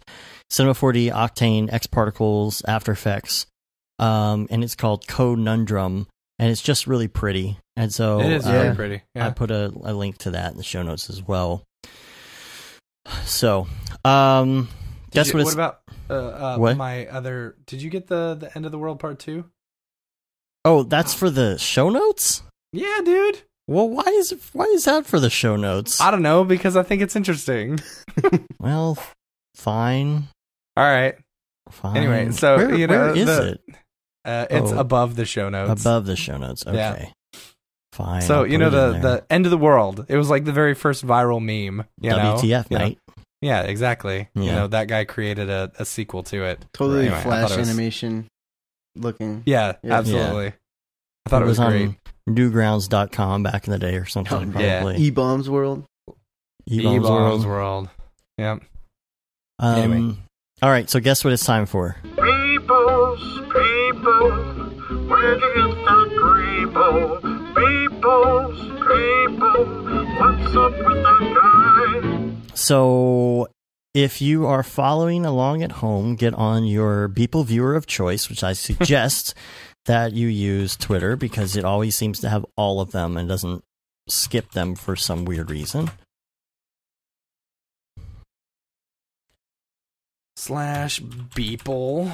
Okay. And we'll go to January 14th, Year of Our Lord 2018. Ooh, did you see the one today? I always say this. Yes. Like, I hate Don't that skip ahead of me now. Oh, God, this is so good. Now. Which one? This January 14th one. January 14th. It's called Poor Reception. This totally reminds me of the beginning of Star Trek Into Darkness, I think. Star Trek Into Darkness. Really? Yeah. I think that's the one. Yeah. No, I know exactly what you're talking about. The one where they're running away from the indigenous people, and then the indigenous people, like, they end up breaking the what is it? The what's the code? Oh, the Prime Directive. Right. They broke the Prime Directive because now those indigenous people think they're gods. Oh, yeah, that's right. Which, by the way, I finished the Orville. I knew you were going to say 1. that. Yes. Oh, the Orville is so good. Like, because that was the premise of the last episode. Excellent. It's very excellent. I really like that show. I told you it was amazing. I totally felt like I was watching Star Trek Next Generation. Like, it is just so good. It's like a continuation, but with a little more humor and no transporters for some reason. Why do they have transporters on this show? I don't understand. Yeah, I don't know. Is there some transporters? Is there a patent issue? What's going on? Yeah, I don't know. I don't get it. All right. So back to Beeple. So back to Beeple. Poor Reception. I really like this. It's like basically he took Forrester and added it to elements of this and just gave it crazy colors. That's how I feel like he probably did it. Yeah, I agree. I'll agree with that. Render or engine. He could have done just grow grass, honestly. Maybe, in C4D, but there's, I mean, why do you have to go through all the? Well, there's a lot of other stuff, and there's a lot of plants and all sorts of other stuff going on here. Yeah, but some of this grass looks like stock grass, like the grow grass stuff. Yeah, I don't could know. be. Anyway, but there's that guy in the cell phone again that we keep seeing. He's like, dude, everything's pink. I don't know how I got here. Can you hear me now? But it's called poor. It's called Poor Reception, so it's about that guy. That's funny. Yeah, like if you woke up in the future and it had all gone to hell, and there was pink stuff growing all over everything, and just no one around trying to make a phone call, probably. Mm-hmm. Yeah, I'm guessing that maybe it's not even a satellite phone; it's an interdimensional phone or something. If you're going to get that thing to work, maybe. But it's like the "Can you hear me now" guy. He started off with Verizon way back in the day, and now he's with Sprint. It's true. So maybe in the future, this is part of his commercial. He joined the intergalactic cell phone network. Yeah. ICN. Well, this is in old Earth, dilapidated Earth. Right. Not the new Earth. But Not it's new Earth. right, but he's using the intergalactic phone system. So I think he's the new representative for something else. Like his contract ran out with Sprint a long time ago, so he can act in this commercial now. Right. And I think that's what's going on. He's shooting a new commercial. You having trouble with your phone in this post-apocalyptic world?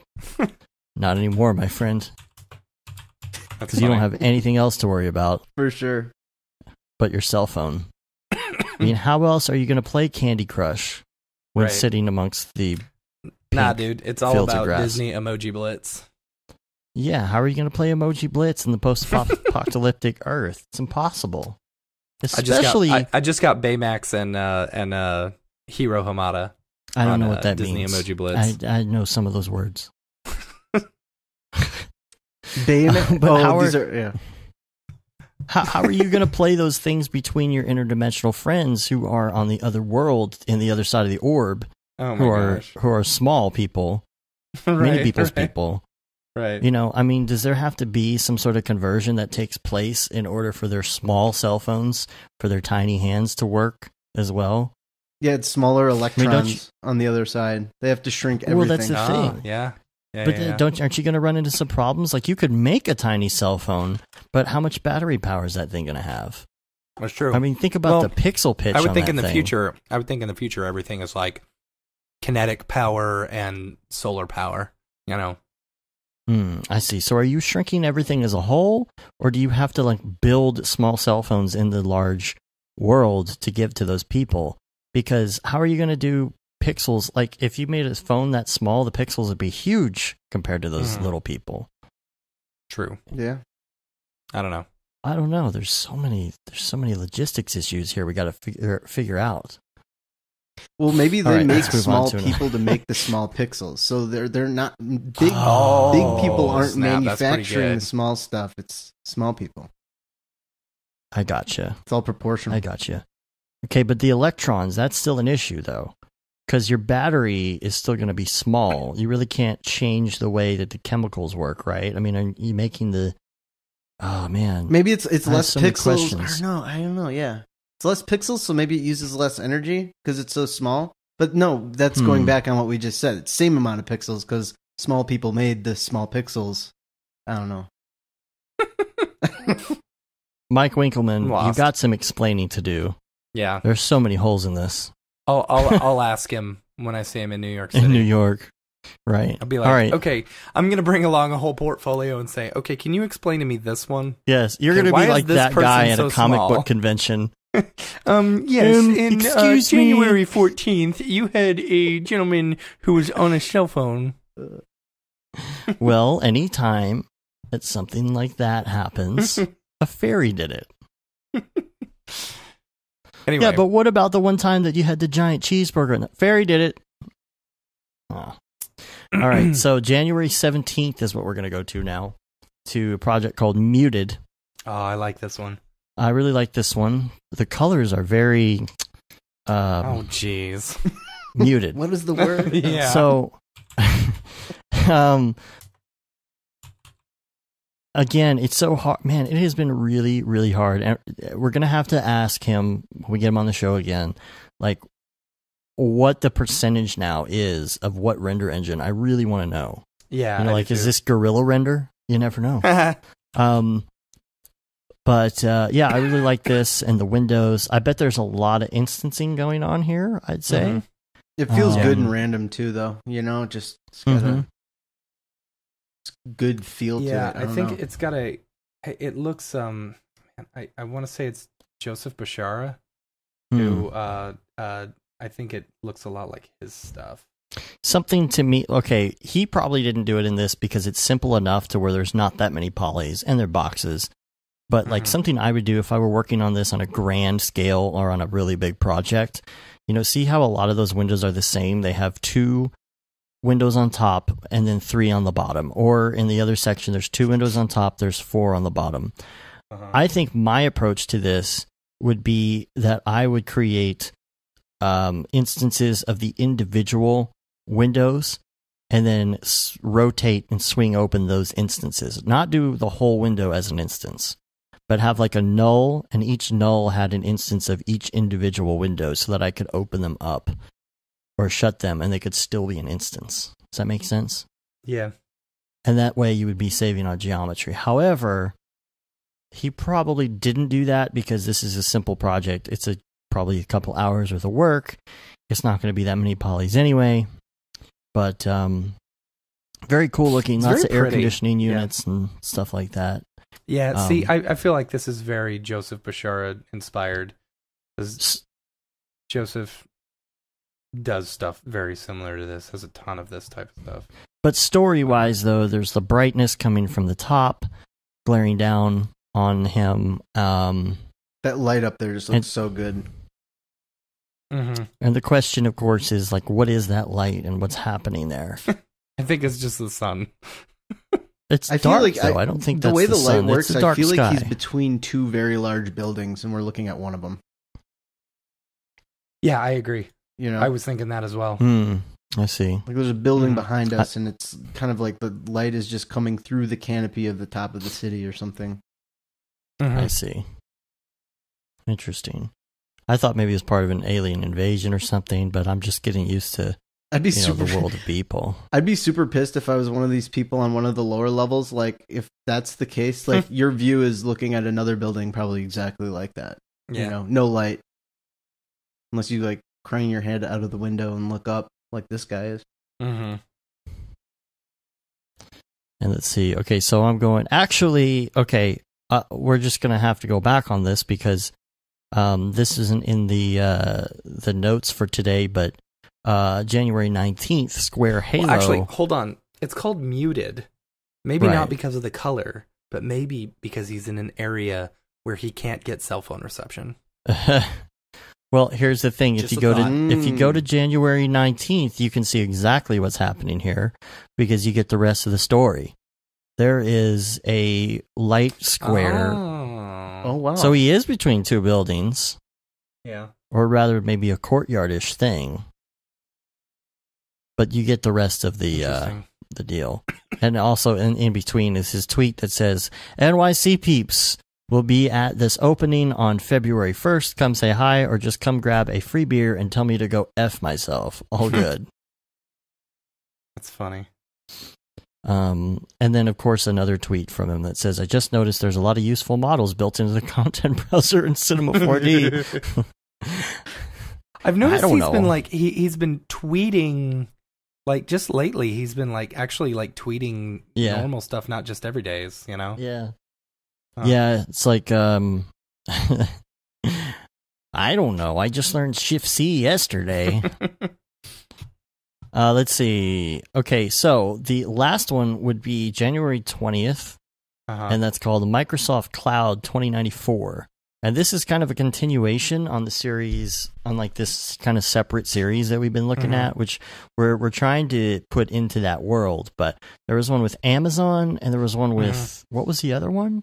Netflix. Netflix. So this is the Microsoft version. This is so cool. Yeah.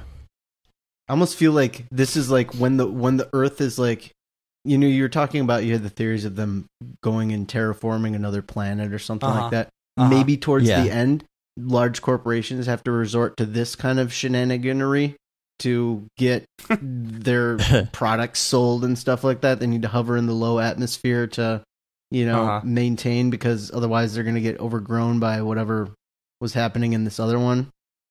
Or yeah, the maybe pink they stuff. need to be You don't want like the pink bush. super Mad Max style, you know, like they got to be Mad Max style so that like up in the cloud, because if they landed on the ground, you know, they'd be attacked and like, you know, like all their stuff stolen. Yeah. Okay, Microsoft Cloud. I get it. So that's the whole thing about the cloud. When they're talking about the cloud, no, literally in the cloud. We're going to put servers. I always wondered what there. they meant. In the cloud. We keep your data in the cloud. Well, I think the thing that you're like overlooking on this is that we actually have a timeline now. 2094. Yeah. So that's when all of this is happening. It's not too far. We got to get that hover stuff working pretty soon. Right. We've been promised Thought that we'd have for hover way carts too long. by now. I know. It's past the point of Back to the Future, and we still don't have hover cars. Yep. I don't think they will ever. I don't think they will ever be there. My People gosh, are that is so funny. I just got on Twitter, and the first thing I see is from KFC Comfort Zone being Nice. advertised to me. That's Dude, they're funny. listening to me. They know. I swear they listen to my Dude, I conversation. swear, can I just say there are sometimes I get Facebook suggestions that there is no way on the earth. I just don't understand like how it figures this. It must be looking at like, here's what I figured out. Because everybody's like, oh, Facebook's following you, blah, blah, blah. They're listening to you. It absolutely is. Here is what I'm thinking is that it has to do with how close your phone is in proximity to somebody else's phone. So they think, oh, well, you were next to this person's phone for 20 minutes. You probably know who they are.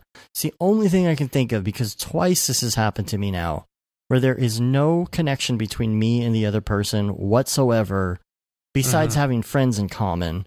But even on the first one, I had no friends in common. I was at this function. The only thing I had done was somebody emailed me something on my Gmail account. And this person in this function came up first on my people you may know thing. And it happened to me again. I was at the AT&T store. I was getting my phone upgraded to the iPhone X. I was with the guy for about 20 minutes. And as we were leaving, I was like, wait a minute. Are you from around here? We figured out that we went to the same school. He graduated we graduated the same year, but didn't really know each other, but we had all the same friends. Next day, #1 on my people you may know on Facebook. Okay, I have a theory about that. He probably looked you up and stuff. I have a total theory about how that, and I was talking to my wife about this the other day. I think that the people you may know are actual people who have looked at your profile recently. They're just not telling you. Yeah. You know? Oh. Yeah, I think so too. Because like I get some really strange point. ones too like that, and I'm like, but I like talked to this person the other day. I only have one mutual connection. They must have looked me up or something like that. That totally makes sense. That person probably looked me up when he found out who is this guy. He researched me on Facebook, and then after the AT&T store, that guy probably looked me up to see our mutual friends. Yeah, and sometimes it's random, but I feel like some of those really unexplainable ones, those are like, I feel like those are ones that it's like someone looked you up, you know? That makes sense. I swear I'll talk about I just got an something. advertisement for something that like I was talking about. Yeah, know. that's the thing. Like maybe we should try it. Like, I mean, who's somebody? First of all, it has to be somebody that would be advertising. Yeah, you know, you can't just say anything. You got to figure it out. So you can't just say like Waffle House, Waffle House, Waffle House. Well, let's try it. know. I'd never look up Waffle House. Yeah, but while I was, I don't Waffle think House. that they're. I don't think Waffle House. I don't think that they're doing any You don't think viral so? marketing like that. But Okay. But who would be that we could get in on? Like McDonald's probably is. Yeah, but You know, I don't like know. chicken McNuggets, hamburger, cheeseburger, barbecue sauce, Szechuan sauce, McDonald's, you know? See, now McDonald's everyone listening, out loud is going to get their McDonald's Their ads. Alexa apps are picking up everything, and the series and everything. They're all and hearing this. Cortana's and Google's and no, Cortana, stop. No. Stop writing what I'm saying. Go away. In order to get all my lights to work in my bedroom, I had to change the name of the grouping to the lights. So now when I say turn the lights on, she would turn them on. Mm-hmm. But now it's gotten to the point where she says a bunch of stuff share that name. What do you want? And I say the lights, and then she turns the lights on. So I literally have. Anyway, technology is stupid. Gotta love that. Anyway, all right, let's move on. I'm loving it. McDonald's. I sure could go for some chicken McNuggets right now. Delivered through Uber. McDonald's. I'm All right, saying that's random enough. things. That's enough of that. Sigourney Weaver. Okay. No. All right. Where are we at? Okay. So when we have somebody on the show as a guest, yes. Well, hold on. You're forgetting the most important thing of this. His cloud, tweet, Microsoft Cloud. His tweet. Okay. The next tweet said the biggest drawback of Microsoft's future cloud setup in 2094: no bathrooms. Because if you look at the top, there were 2 pee jars. But apparently, in the future, everyone pees green. Yes. Of course, that could just be the yellow pee. Like Dwight Schrute. You know. Yeah. Does he pee green? Is that on an episode? He did at one point. He was talking to somebody at the urine place. Okay. He was like, "You might remember me last time." She's like, "I don't know. I don't remember you. A lot of people come through here. A lot of people, pee in a cup here." He's like, "Yes, but mine was green." So it's Dwight Schrute pee on the top. Okay. And yeah. So then everyone's eating beets in the future. False. All right. Anyway, what do you got next? Bears beats Battlestar Galactica. All right. So when we have a guest on the show, we like to do something. Welcome to the show, Mark. Hey. We do something that we like to call Brograph Recommends. And we go through, and I know I have not updated on the site. I'm sorry. I've been slacking, literally. We go through and we talk about some of your favorite things. So we're going to do this. I'm sorry we did not give you the heads up on this, but I think sometimes it's better this way. You know what? You listen to the show, I think. You should know. I kind of have a idea in my head of what you guys might be asking. All right. Your favorite movie, number 1. This is so tough. You just would go with first one that comes to mind. Yeah, Terminator 2. It's an oldie. Oh, that's a good one. Yeah, but it's a very good one. It was like one of those movies. I was like, I was asking my mom, like, how did they do the T-1000? My mom was like, I think they use computers. And then I was like in Microsoft Paint trying to like pixel shade spheres because I thought that's how 3D was done. I did the same thing. I was like, how? I tried to make a wireframe when I was a kid because I was like, well, if I make a wireframe of a dinosaur, I could make Jurassic Park. Yeah. I didn't get it. Yeah. That's funny. Let's see. Favorite music, especially, let's say when you're working, what is your favorite music? It's kind of weird because I don't know about that. You don't need to say that. Yeah, well, okay. Or let's do both. What's your favorite music in general? Favorite music in general is just like electronic music. Generally like kind of chill stuff, but like I like an artist called Siren, really good. It's like the word siren, like an alarm or whatever, but there's an extra I in there, Sieren. It's pretty cool stuff. Really mellow, like easy to focus with, and all that. Yeah, and chill electronic is really good for animating for some reason. Yeah. Tipper is another one. He's not as chill, but it's mostly like, I mean, some of his stuff is super chill, but then other stuff is just like crazy sound design. It sounds like, I mean, this guy can work a synthesizer like you've never heard before. It's just, it's almost like, it just sounds like an alien talking, which is really fun to listen to from like just from a sound design perspective almost. I mean, it's really crazy. It like rides the line between like, sounding like some, like it's almost like listening to science fiction, Cool. Yeah, any kind of stuff like that. Yeah, there's a YouTube channel I've been listening to recently that's like always live. It's called Chill Hop. Cool. And it's good for that kind of stuff. Favorite TV show? Oh man, like when this show was on, I said it was my favorite show, and I'm still sticking with it. And it's kind of cliche, but I just love Breaking Bad. And I knew you were going to say that when you said, like everyone says it, like, but really, it's kind of stuck with me. I really like it, and in particular, like I've continued on watching Better Call Saul, and it's just I'm having a blast with that show. It's not everyone's bag. Is that back on yet? I don't think it's on now, but I just really like it. I don't know, anything Vince Gilligan does from here on out probably is just going to be it for me. You know? Yeah.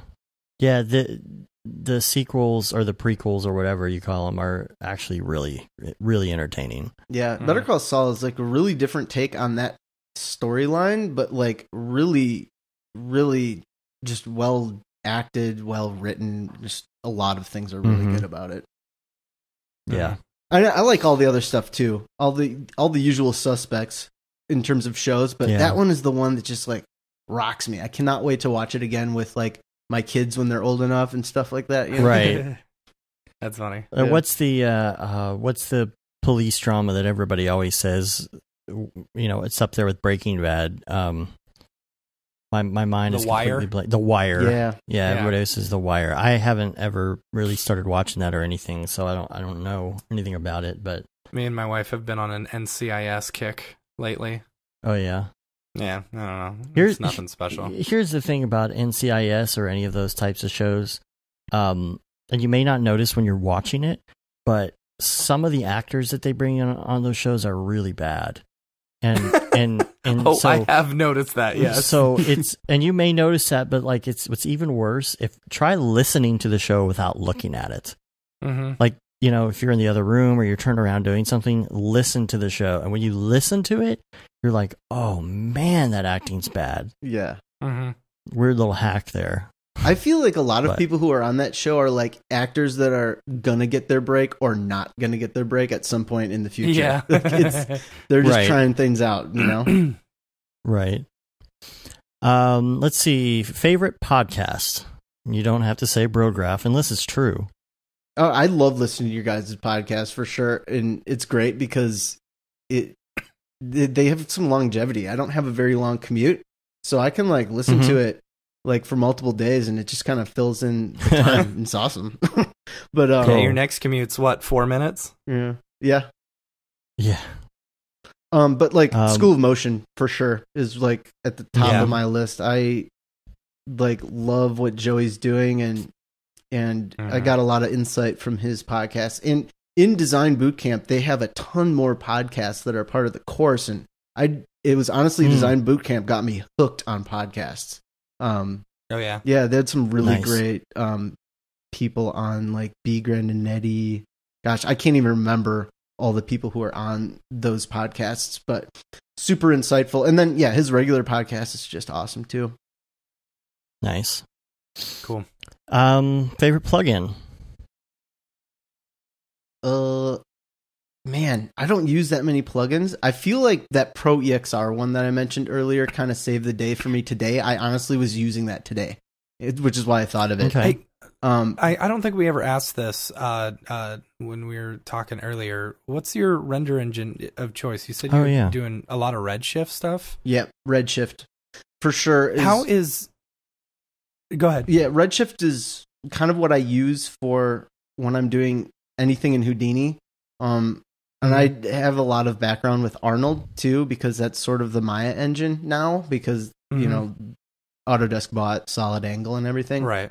I love Arnold, but the whole GPU thing is just so much faster and so much fun to like just crank out awesome results fast. I think today was the first day I've ever had in production where I cranked out a actual rendering of my animation to show the client before going to final render. Before that, it was all wireframes and play blasts and, motion tests that were not very nice to look at. And with Redshift, you can just be like, well, it's not going to have the highest sampling settings ever, but in 2 hours, we're going to have a nice shot here for you to look at. Yeah, we do that with Octane too. We'll do like a 10 to 50 sample render of something on like half resolution, and it just goes so fast. Now, is the setup different like in Houdini? I know when I've worked with like Octane or Redshift with like Turbulence FD or something, like it's your whole setup is different. Is it, I don't know what I'm trying to say. like, are there a lot of extra steps because you're using a third-party render engine, you know, in Houdini? Yeah, like, is it a whole different workflow? I don't know how it compares like particles and stuff. Yeah, I don't know how it compares to Cinema, but it's got there are a lot of switches that you have to hit to get certain things done in Redshift. I mean, it is super verbose. I mean, it's literally got as many features as you could almost want in a render engine, but there are a lot of times to get certain things activated, like motion blur on particles. You have to first, you know, create an object parameter for the object you want to render. And then you've got to, you know, specify that they're going to be particles. And then, you know, if you want motion blur on those particles, it's like a checkbox there. And then there's, you know, on the object, there's a checkbox in the renderer. And I think there's some checkbox on a couple other tabs you have to click in order to finally get motion blur to happen. So keeping that all in your head can kind of be a bit of a task, but, you know, kind of overwhelming, but you get used to it like anything, I guess. Okay. Just curious. I was just curious about that. Yeah, I like Redshift because it's super like customizable, but with that you get a decent amount of complexity as well. Coming from an engine like Arnold, it's really not that much different because Arnold is super complex and very customizable and very robust. And I kind of like that Redshift feels like that. It feels like Arnold to me. Cool. Where were we? What do we do? Plug-in? Headphones. Oh. These I'm wearing are... Who are you wearing? These are Koss Porta Pros, which, I mean, it's kind of ridiculous, but these are not over-the-ear headphones. They are just... weird. You know, I guess they don't isolate sound. They don't cup over your ears, but they kind of rest on top of your ears. I did have headphones that would cup over your ears, and they ended up creating a lot of pressure in one of my ears, and it kind of like...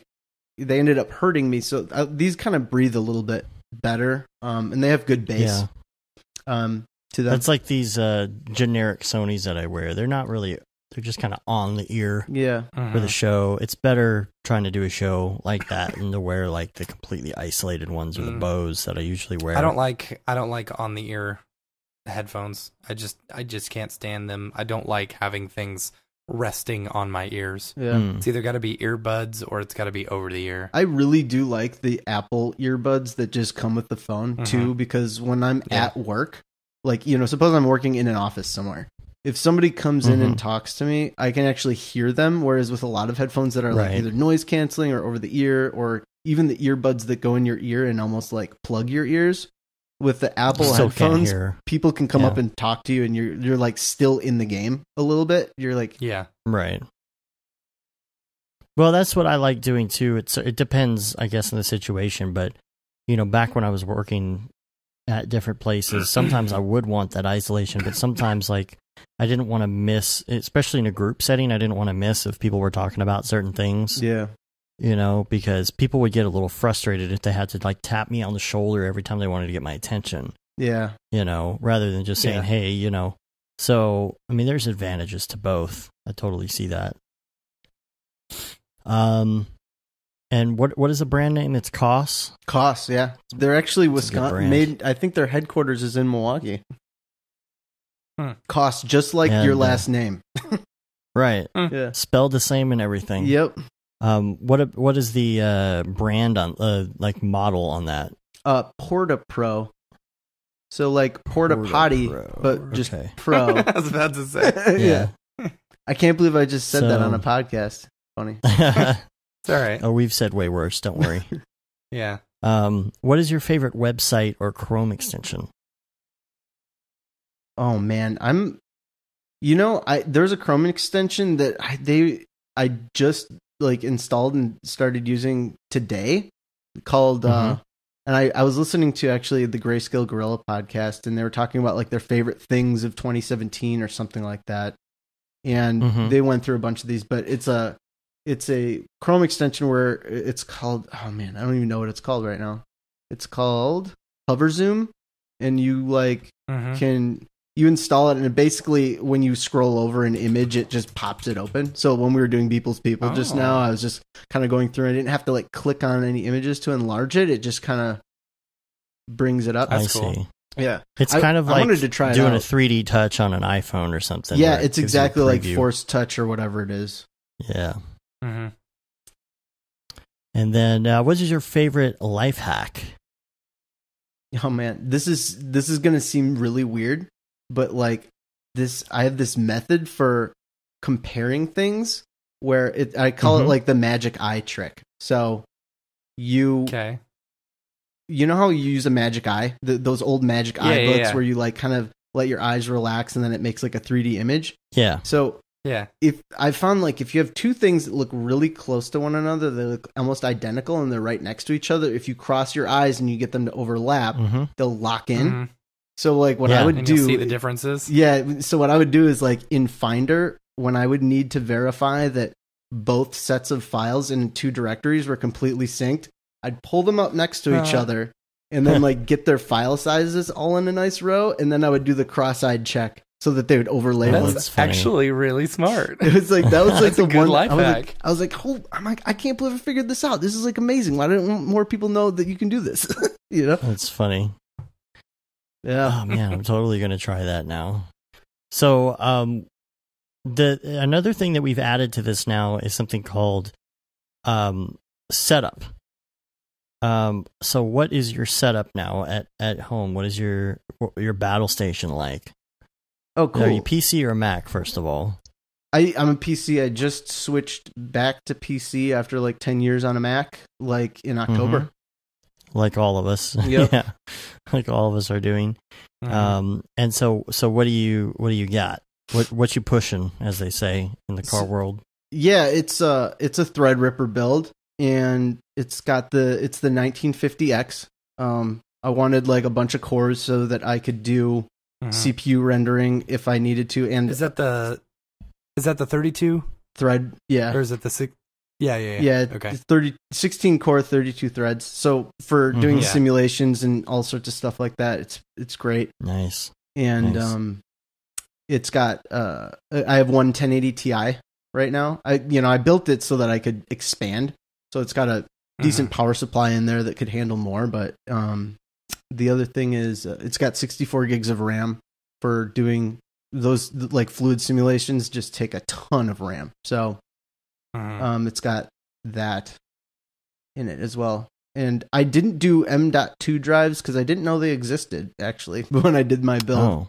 And after it, I'm like, man, I wish I got an M.2 drive. So. Yeah. Cool. Yeah. It's great. I love it. I honestly, it is, building this computer was honestly one of the best things. It was one of the best things I've done. I went freelance and all I had was a laptop that was 5 years old, and I just like bit the bullet and figured out how to make this thing. And it has been like my rock. My level of confidence in dealing with requests that are crazy from, that I don't know how I'm going to do. I don't really feel like I'm worried about whether I can get it done or not, unless it requires a ton of rendering power. Then I would just go to a cloud service or something like that. But it can handle like the heavy lifting simulation work. That's really cool. Cool. Yeah, I'm going to look at that. I think I'm going to wait. Like, I think when I build into my next one, I'm going to really do it up. So I want to have a decent GPU in there as well as a good CPU, or good CPU as well as, good GPUs. So, yeah. I think that's it. I think we're going to wrap it up here. Cool. You can rate us on iTunes. That was 2 hours and 20 minutes. I know. Great job, guys. Nice. You can rate us on iTunes, leave a review. We do have a new review from Ryan, who says, solid info, fresh perspectives, and very humorous. New listener here, but already anticipating on upcoming episodes. That is from Ryan. And then I think we have a new one on Brograph's Facebook page. Oh, it's from the same Ryan. I didn't realize that. That's funny. This is Ryan. Actually, I think Ryan is from Dallas. Oh, yeah? Yeah, and so new listener, I did note the a question he had about like nightmare clients, which we have done in previous episodes. So I think he's a new listener, so he's going to get to that here eventually because I think we just did that. Yeah, just don't ever go back and listen to the failure episode, which is the best one. I know. He says, I'm officially addicted to Brograph podcasts and talks. There, I said it. Matt and Dave's in-depth insight and witty commentary keeps bringing me back to learn more and grow as an artist and business owner. Mad respect for the community they've cultivated through their online and in real life meetups. You know what? Coming back to the whole people you may know thing, I swear I've seen him on People You May Know before. Does that mean he was funny. Facebook stalking me? Yeah, possibly. Maybe. I hope so. I mean, that would make the most sense, I think, in that situation. I don't know. Yeah. But yeah, that's really cool. Like, he's been real active in the Slack channel, I noticed, and we love that, especially being in Dallas. That's super awesome. We can't wait to see you at some of our upcoming meetups. We are going to do Cinema 4D meetup pretty soon, either end of February, beginning of March. So, Matt, you and I probably need to start talking about that this week. Yeah, we should do that this week. I think we have a whole bunch of stuff and things we need to talk about with EJ over Skype, including when that's going down. I'll just go ahead and say what we are planning on doing, if we can work all of this out and get it all set in stone, is having EJ and David Aryev and Mitch Myers come hang out with us at the next DFWC 4D. So start thinking about that. Even if you're not in the area, you want to come out and more intimate setting than something like some of these big meetups and stuff, and have time to talk to the artists and stuff like that. Think about coming out and seeing us, even if you're not from Dallas. And if you're anywhere around Texas, Oklahoma, wherever, come on down. So those are the reviews. You can also subscribe to us if you're just listening on YouTube or Vimeo or somewhere else. Use your podcatcher of choice. Help us with our ratings. Leave a review. Help get our ratings up. You can also subscribe to the newsletter. I'm thinking we might send one of those out pretty soon. We need to kind of revamp our newsletter and start doing that a little more often. Yeah. It's like every 12 months at this point. I want to get on that. You can say you've been there, done that, got the t-shirt with a no Brograph, no Mograph tee, the Gate and D. Simone limited edition shirt, or the Feel the Bab 2020 shirt, and all the profits from that go to Doctors Without Borders. And of course, we're on Facebook, Twitter, Instagram, and of course, YouTube, Brograph.com, and Twitch. Don't forget to join us for our live Thursday nights. We had a really, really active Thursday night live on the stream. So many questions, so many people stopping by. It was really good. Again, everybody is so used to time shifting what they watch and what they listen to, but you don't get the interactive part of it, So come on by, talk to Liam, ask him some questions, ask him about Redshift, learn about Redshift if you've never, been there before. Mark, I know you're on there on the live stream quite a bit. Yeah. Thursdays, chatting with people. So get on there. Everybody, that'll be a lot of fun. Set a reminder, because it's not like back in the day where it's like, oh, I'm gonna get off work at 5. By 6 o'clock I need to have dinner cooking so that at 7 o'clock I can watch my stories. It doesn't work like that anymore. So people aren't used to that whole, I have to be somewhere at a certain place in order to ingest this media. So set yourself a reminder and come talk to us 8 o'clock Central most of the time on Thursdays. So we always announce it on Twitter too. Yep. So Mark, thanks for being on. Yeah, thanks for having me. We've got a lot of stuff in Dallas to show you, man. You're gonna have to come hang out with us. We'll show you around and. I know, I can't wait. It's going to be a blast. I think that, hopefully we'll get to work on some stuff together too at some point. I imagine that's got to happen at some point, Yeah, I mean, we love working with Barton whenever there's a lot of stuff going on. He'll call us up, but man, you got so many guys working at that place now. I don't know if he's going to need us anytime soon. Yeah, seriously. But well, he's got a ton of cool projects going on, and I know that he's like constantly, looking for, I don't know, like work and stuff like that. It's just great. It seems like there's an abundance of cool work that he's gotten lately. Yeah. He's got so many cool projects. Yeah. But we're gonna have to show you around because Wiley really doesn't represent Dallas Fort Worth. That's true. Yeah. So we're gonna have to show you some of the good spots to hang out and stuff like that. I don't know that sure. Cosmic Burger or whatever that's called. Oh yeah, that place is good. Oh, I've heard. We'll have to good take you to burger like, yeah, yeah, that place that's right there in Wiley, right? The one we went to. With like, is that the one you're talking about, Matt? Yeah. And then the I don't know what else is around there, but we got to take you like to Bluefish, which is like our favorite sushi joint and nice. stuff like that. For sure. So, we're looking forward to hearing what you come up with over there at Already Been Chewed, and we'd love to come by and say hi, maybe have lunch with you guys pretty soon. And so, yeah, for sure. Good luck on all that. Good luck on the move. Thank you. Yeah, it's been quite a. That's a mountain in itself to climb, but yeah. So, we're gonna get out of here. Appreciate you being on. Until next time, I'm Dave.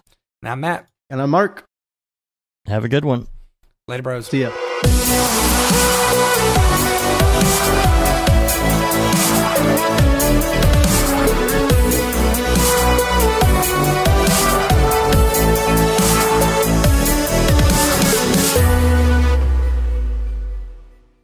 Pretty good, I guess. Brograph.com, an online resource for learning Cinema 4D, After Effects, and other motion graphics tools specifically catered to help you prevail as a motion graphic designer. What's up, bros? Welcome to another Brograph motion graphics tutorial. With tutorials, plugins, and now a podcast with tens of thousands of listeners worldwide. Yeah, it's a great community to be part of. We give you professional time-saving tips, industry news, interviews, shortcuts, and lessons that help keep you current in the world of motion design. Throw in HDR Studio, take the render settings, pick the HDR, put in reflection, and gorgeous. I love projects that scare me. When our art director comes to us and asks for something that I had never done before, man, it gets me pumped. Our weekly long-form podcast will give you the latest news, help you in your file management, hardware configuration, and client relations. Learn about the latest render engines, modeling techniques, and workflow integration while staying entertained. Real nice banana. Ah, that's so funny. All right. I'm going to live forever. Our Brograph Talks are a chance to see the way industry leaders from around the globe are changing the face of motion design. Sometimes you got to make stuff that you're not going to put on your reel, and I'm not here to judge.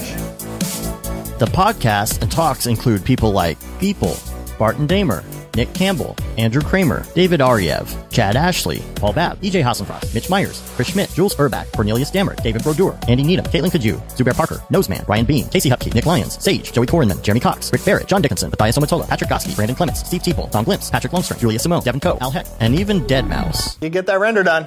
Yeah, you better frame what?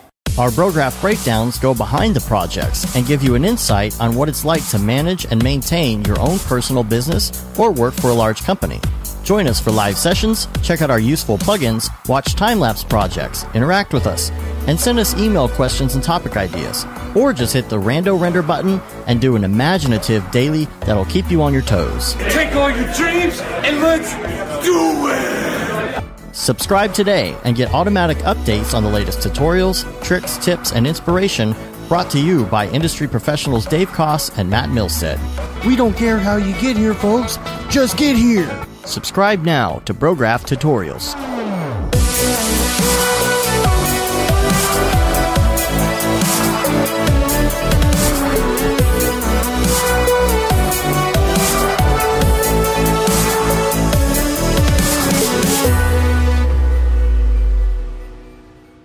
It's pretty good, I guess.